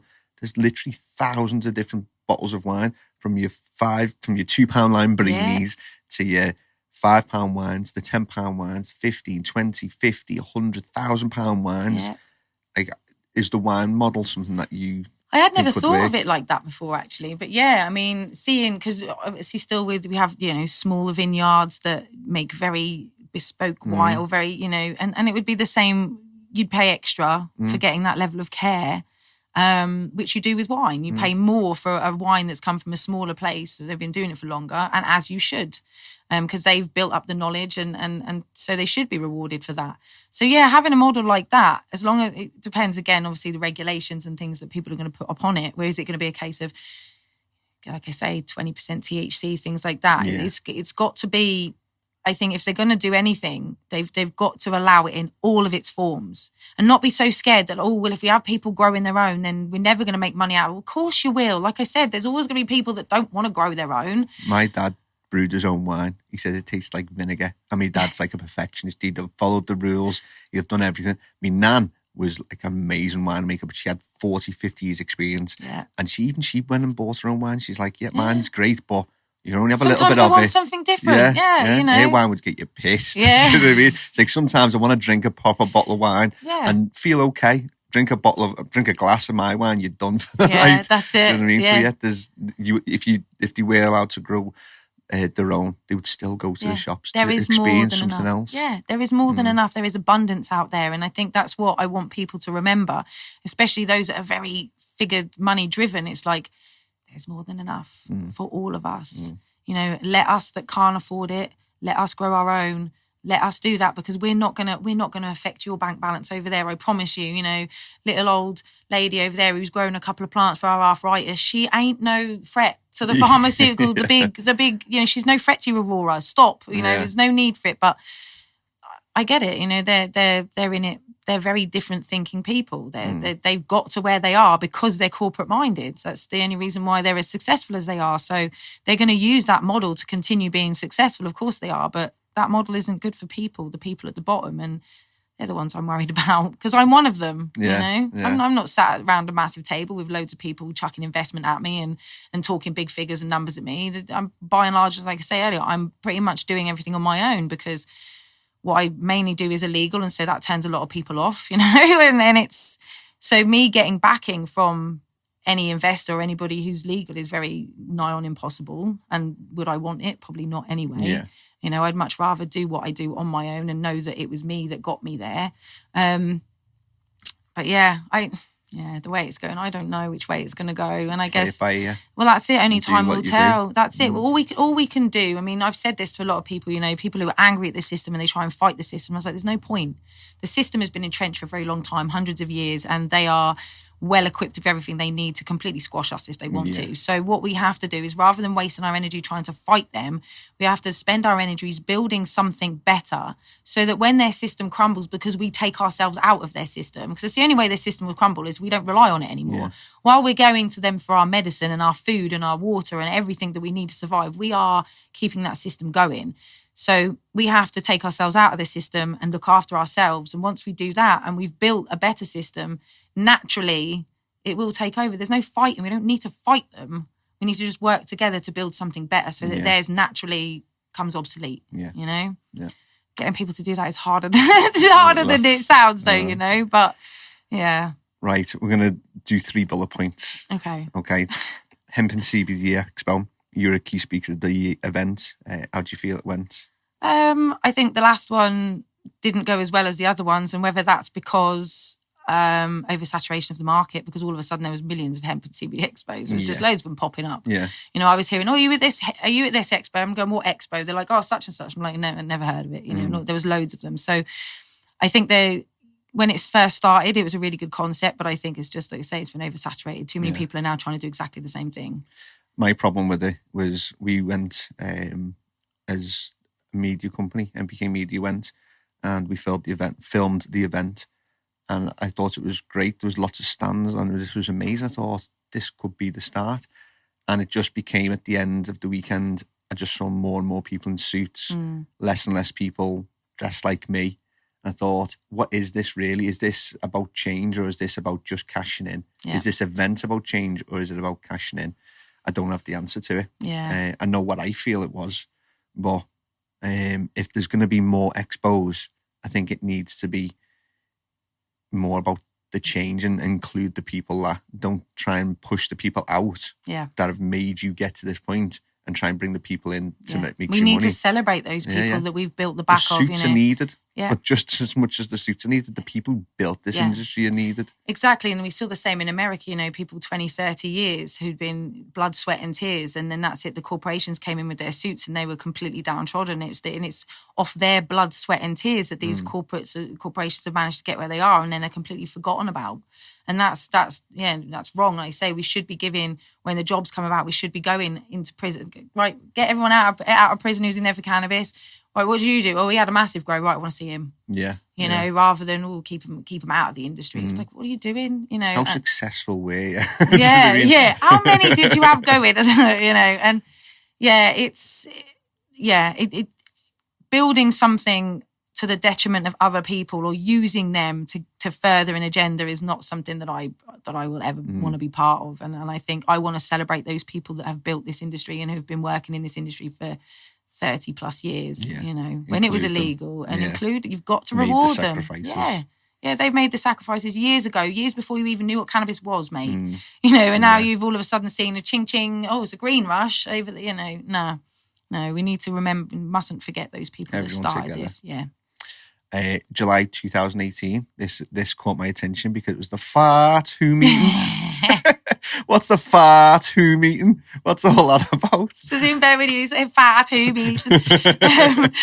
So that was, I can't remember what FAAT stands for now. Oh, it's terrible. It was a couple of years. A loss happened. I breathed in and out since then and blinked a couple of times. It's like, so I was, it was in Geneva, and it was the World Health Organization were getting together to talk with the UN about looking at cannabis and how we need to change it into more of a medicinal thing and change the kind of the status of it and things like that. And you were invited? I was invited to go and talk. I was the only UK representative. That's cool. It was pretty cool. It was like in Geneva, there was like Germans there and some Croatians and French people and some Americans there and stuff. And I was like, felt well at me. I was like, I don't know what I'm doing here. Like, but I sat there, and really all I did was I told my story and said, and they were asking me questions about legislation in the UK, and they were not laughing at me, but they were like, "What? That's like that in the UK?" And you're like, "Yeah." They're like, "What are you doing?" I was like, "I don't know," you know, and because they were saying we're so much further ahead just in this way and that way, and in Germany we're so much further ahead, in Croatia and things. Switzerland. Yeah. I've been to Switzerland. Yeah. So Switzerland. I lived in Switzerland for a little while. And you came back? Yeah, I did. Switzerland is like an amazing country. Yeah, it's a bit different when you live there, though. Yeah. I probably is. Yeah. I had a nice 5 days there. It's a bit different when you live there. It's a very strange country because I was there with the whole thinking of like, wow, this country's amazing. Like, there's so much freedom. And so, like, for instance, it's a little bit silly, but I'm walking down the road and there's a box with newspapers in, with a clear fronted screen on it, you know, and usually you'd put your money in and it would release a catch and you'd open it, you get your newspaper out, you shut it again. Well, this was just flapping. You didn't have to pay. You did have to pay, but it was just flapping. There was no lock. And I was like, that was in England somewhere. Those newspapers would be everywhere. They'd be all over the floor. They'd be, people would be... And I was like, how come no one's stealing the newspapers? I was like, there's a lot of trust here. And he went, no, there's cameras everywhere, like literally everywhere. He said, we're watched and they will put you in prison for stealing newspaper. Might only be for a day, but they'll do it. Yeah. And when you go to prison in Switzerland, when you come out, you have to pay to reimburse them for the money they've spent on you while you're in prison. So you come out in debt. Yeah, so you come out in debt as well. Well, it's a good model for people who deserve it. Yeah, exactly. Not for people that don't. Yeah, it's just another kick in the teeth. Exactly. It's just what I owe you 28 grand for boarding. Like, I didn't ask to be put there, you know. But yeah, so I was like, oh, what a free country. Oh no, oh no, okay, it's because they're watched. It's Big Brother. Oh, that kind of takes away the magic. Yeah. But the CBD thing I saw there absolutely intrigued me. The fact that they virtually decriminalised, kind of. Because the way they'd done it was that, so CBD flower is legal in Switzerland. So everybody started smoking CBD flower. And you could get it from any tobacconist and you're walking down the road and it's like, okay, so people are smoking CBD flower everywhere. Of course, well, it smells and looks the same as normal cannabis. So the police were busting people and taking them in and they were testing their weeds. And of course, tests cost money. And every time they were testing, it just kept coming back. This is CBD, this is CBD. So the top police people were like, look, it's costing us too much money in tests. If you, as a police department, you want to test anyone, you have to pay for it yourself. It's not coming out of the big budget anymore. So, of course, individual constabularies or whatever they're called over there were like, we stopped overnight. Let's stop testing people. So, of course, the Swiss people went, so they just started bunning everywhere and smoking everywhere. And so, of course, they were like, oh, well, we can't have this because this is taking the piss. So they came out with 10 grams.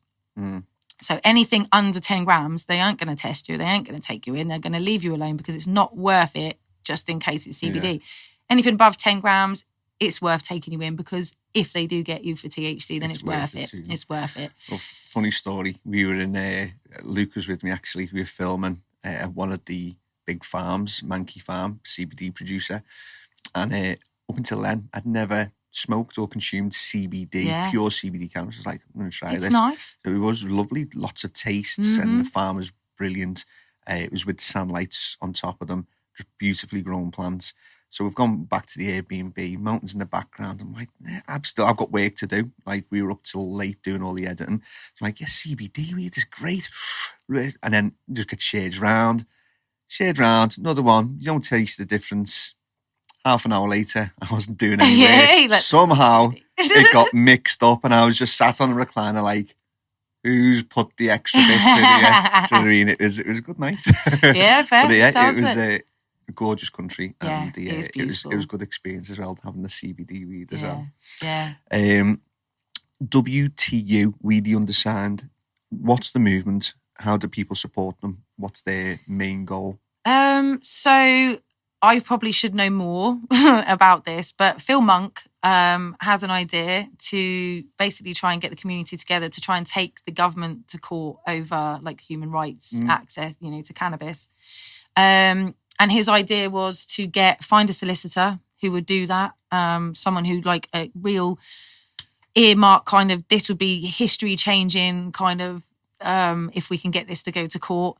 Found a solicitor, obviously managed to raise quite a bit of money for cannabis community. It was like nearly 12 grand, I think they raised. And of course, it hasn't really gone any further, sadly, because solicitors charge an awful lot of money. Yeah. And this is probably going to cost nigh on $1 million, maybe. I'm probably the wrong person to make any kind of guesses on how much, but bearing in mind how far it's got with the little amount of money so far, it just feels, and I feel I'm very sad for it because it's a great idea and it's a great concept, but trying to rely on the usually very sick, quite poor cannabis community to try and fund something like that, I think was almost a non-starter. Yeah.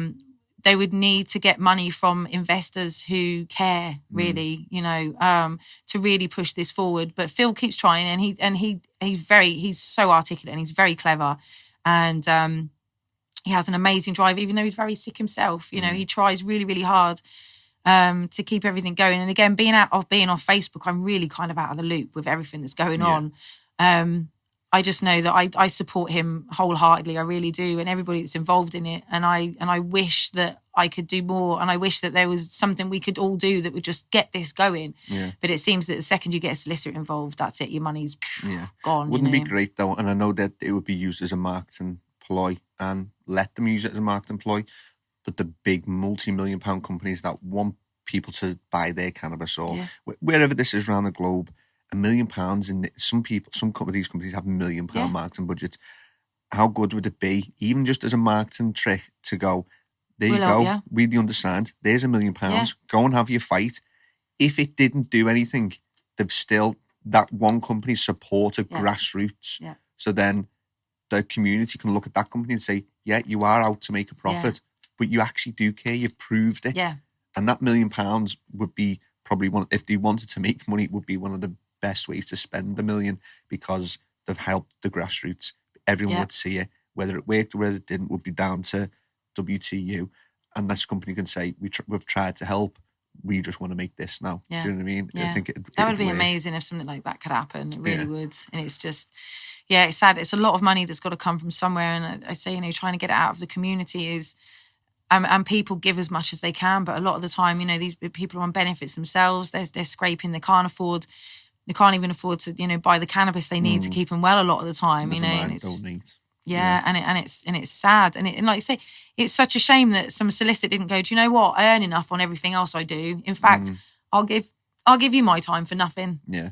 I've been watching Suits recently. They call it pro bono. Yeah, that's it, pro bono stuff. Work. Yeah. Is that a UK? Yeah, it is pro bono, yeah. That's what Phil was looking for. He was really looking for pro bono, but nobody would do it pro bono. Yeah, money talks, unfortunately, doesn't it? Sadly, because then you think, well, actually, you're saying you want to help the cannabis movement. How much are you helping by charging an awful lot of money? Because if you really wanted to help, you do it on your weekends. Yeah. Like we all have to do stuff on our weekends outside of our normal day-to-day job, because it means that much to us. It's sadly, I think with anyone who goes into this half-heartedly, cannabis just doesn't mean enough to them. They haven't had their son saved or their auntie saved or their mum, and until that happens, they're not invested enough because it doesn't mean enough to them. It's not everything to you. That's it. Like, I know what my son means to me, and in a way, you've got your son and what cured him. Mm-hmm. So that thing, correct me if I'm wrong, means equally as much to you as your son your sons do to you. Yeah. And I can see how it's invested you are. Yeah. And I mean, this goes, we were talking earlier about, Dylan and the fact that I haven't lived with him for nearly 3 years. And that's something that not a lot of people know about me because it's my private life. But my youngest son, Dylan, understands, again, this is how much cannabis means to me, is I've literally, it is like one of my children. Mm. And I do feel as much of a protection over it. And in fact, sometimes I'm like, look at Dylan and I look at Darren and go, you two are right. Cannabis isn't. Mm. Cannabis needs my help more than you two do right now. Yeah. All these people that can't get access to what they need my help more than you do. And both of my children understand that they are almost second best to cannabis. Mm. But they're okay with that. They're okay with that because they understand it's a bigger picture. My youngest son, I heard him talking to someone not long ago and he was saying, yeah, but what my mum does is really, really important. And he says what my mum does and what she does with her time when she's not with me is really important. And he understands that this is literally my life, helping people and trying to get cannabis to be accepted as something that isn't to be frowned upon or scared of and things like that. And my end driving goal is that one day I don't have to do this and that the doctors and nurses can do what I do and then I can then go and live with my life with my children. Mm.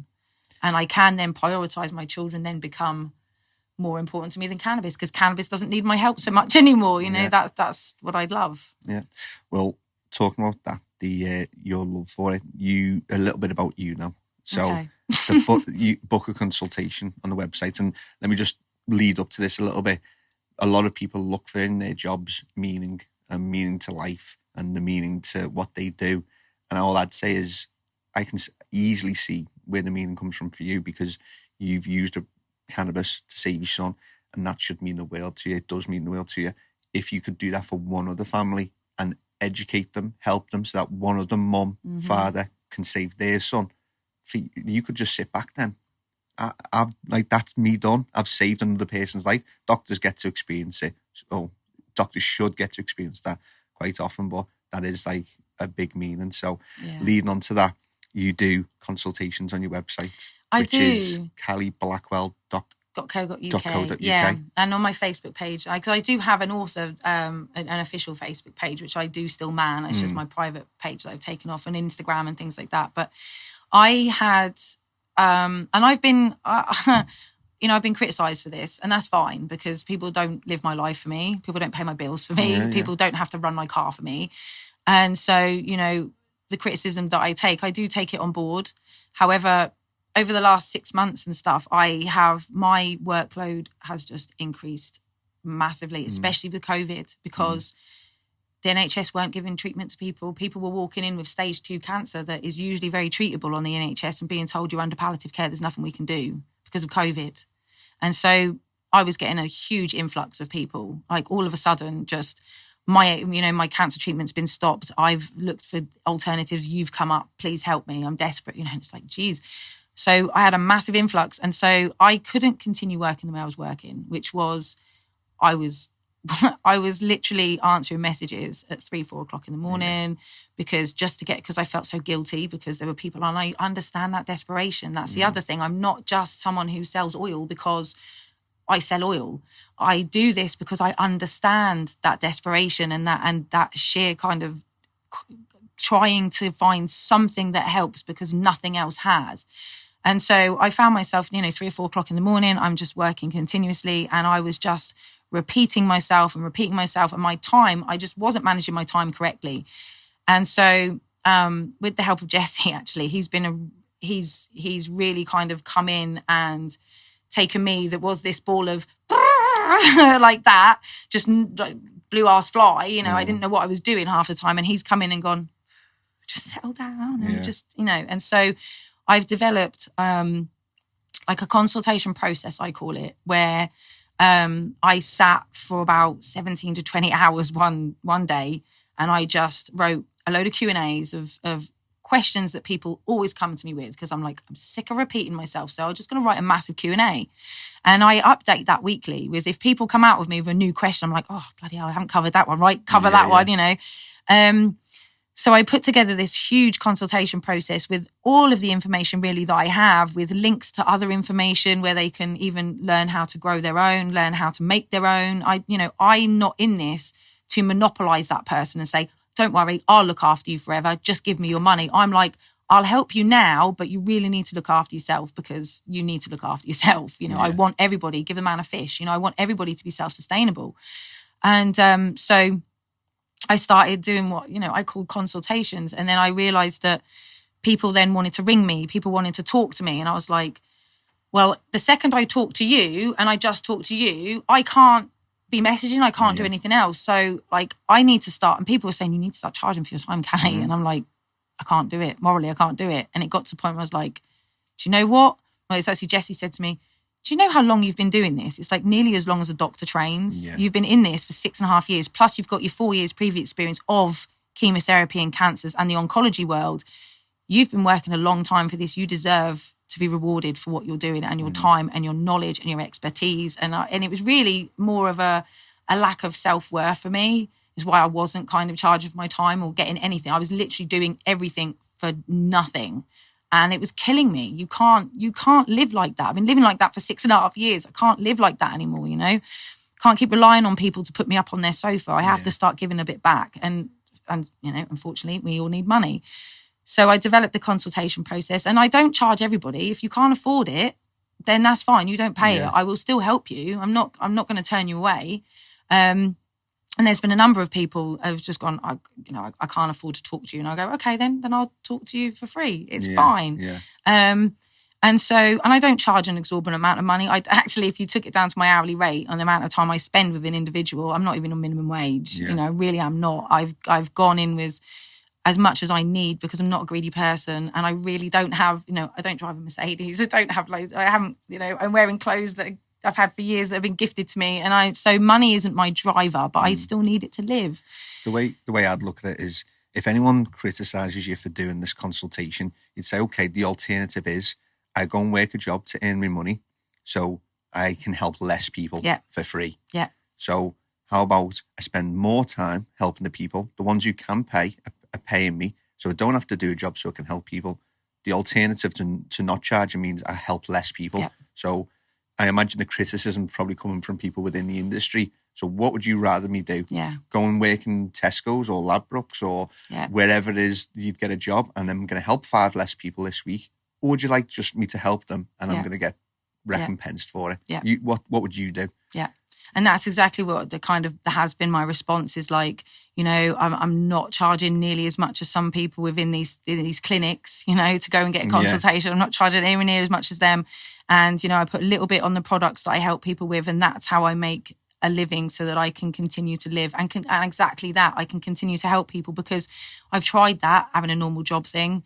You know, I worked for a CBD company for about a year, 18 months, and it nearly killed me because, you know, I had been on TV by this point. So I'm there for 8 hours a day filling capsules and syringes, and I'd go home straight away, I'd open my laptop and I'd be on that until 4 or 5 o'clock in the morning, shut that 2 hours kip up again at 7. And I did that for a year and it nearly killed me. Like physically nearly killed me. And I just thought, I can't keep doing this. I can't keep doing it. And so, you know, I've relied very much on people's generosity. And JJ put me up for a number of months. She looked after me, and, you know, other people have done the same. And it just got to the point, it's like, I can't keep living like that. You know, it's not fair. It's not fair for everyone else to hold me up either. But it's almost like being an activist or something like that within this industry. People expect you to just be suffering so hard. Like if you're not really struggling, then you're not an activist. You know, if you're not eating beans and pot noodles every day and you're not living in a cardboard box, and you're not an activist. It's like, what? How does that? Because exactly like you say, I can help more people now more effectively, more quickly, because actually I'm able to sleep at night because I've developed this thing where I've actually given myself hours. So I still do it. Jesse tells me off sometimes. I go still like, he'll go, "You're not working, are you?" It's like, it's 12 o'clock at night. "You're not working." I go, "No, no." Yeah, like, sorry. But, you know, I try really hard to set myself boundaries now. And I think that's what it is as well, is I've set boundaries with people and I've set boundaries with myself, because I can't keep wringing the arse out of myself, because I will. Because you won't be able to help people in the future. I won't be able to help anybody, you know. You've got to look after number one first. Exactly.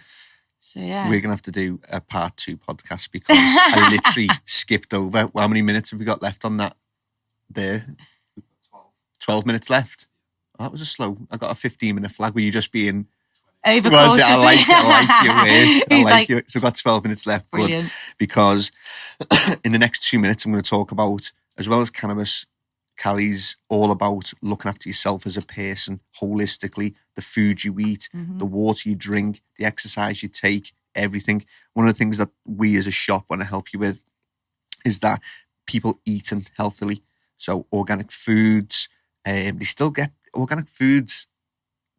It's just a buzzword a lot of the time, and they're not maybe as healthy as just normal conventional stuff. But I tell you what is healthy: people who grow their own fruit, veg, herbs. Luke is a master chef. He loves it. He wants help growing fresh chives so he can chop at the bush and put them straight on.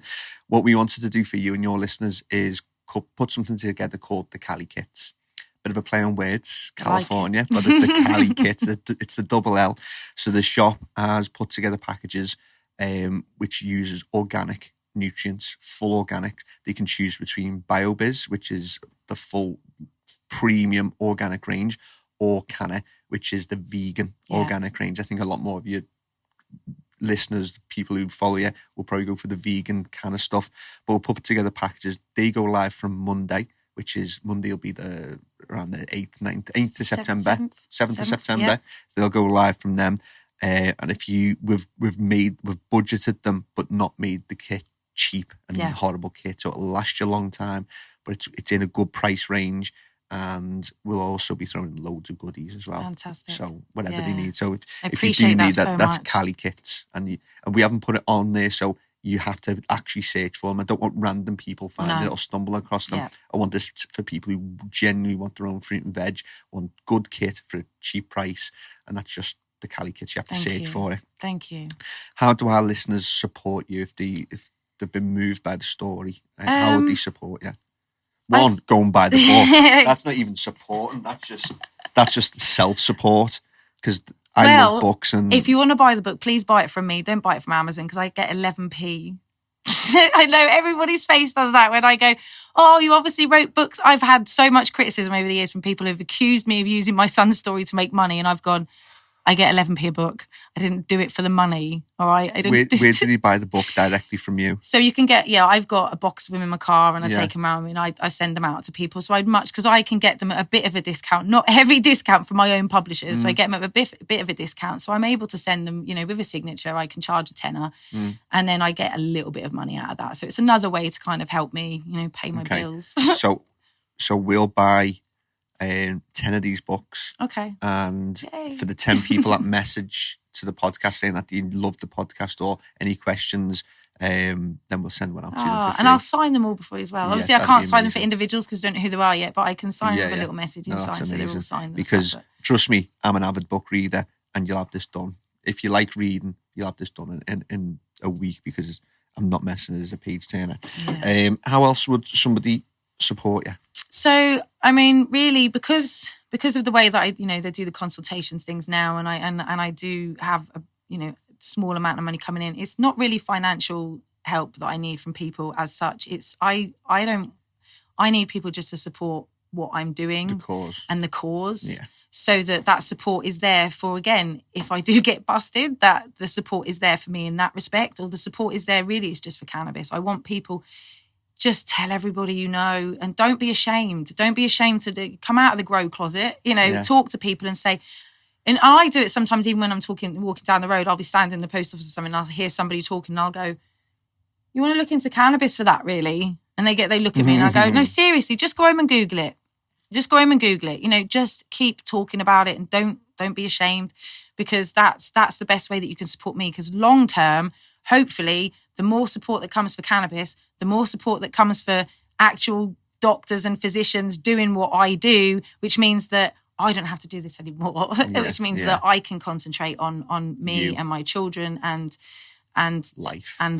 Yeah. And as much as this is my life and I love it and I would be lost without it, I would really, really would be lost without helping, helping people really does. It's what drives me. You're like Batman. Batman doesn't want to be Batman forever. He wants Gotham to be able to look after itself and then he can go in and wait and enjoy. I'm right. I'll take that. Yeah, I do. And, it's funny because I've had people say to me over the years, if you tell people to grow their own, that you're going to go out of business. And I was like, right, I'll stop you there. This is where you don't get me. I'm not in this for business. This is not my business. I want to go out of business in that respect because if I'm out of business in that respect, it means that everybody's getting the help that they need. And that for me would be, you know. So I've got other ways that I can hopefully go on to make money and have my own pension fund and things like that.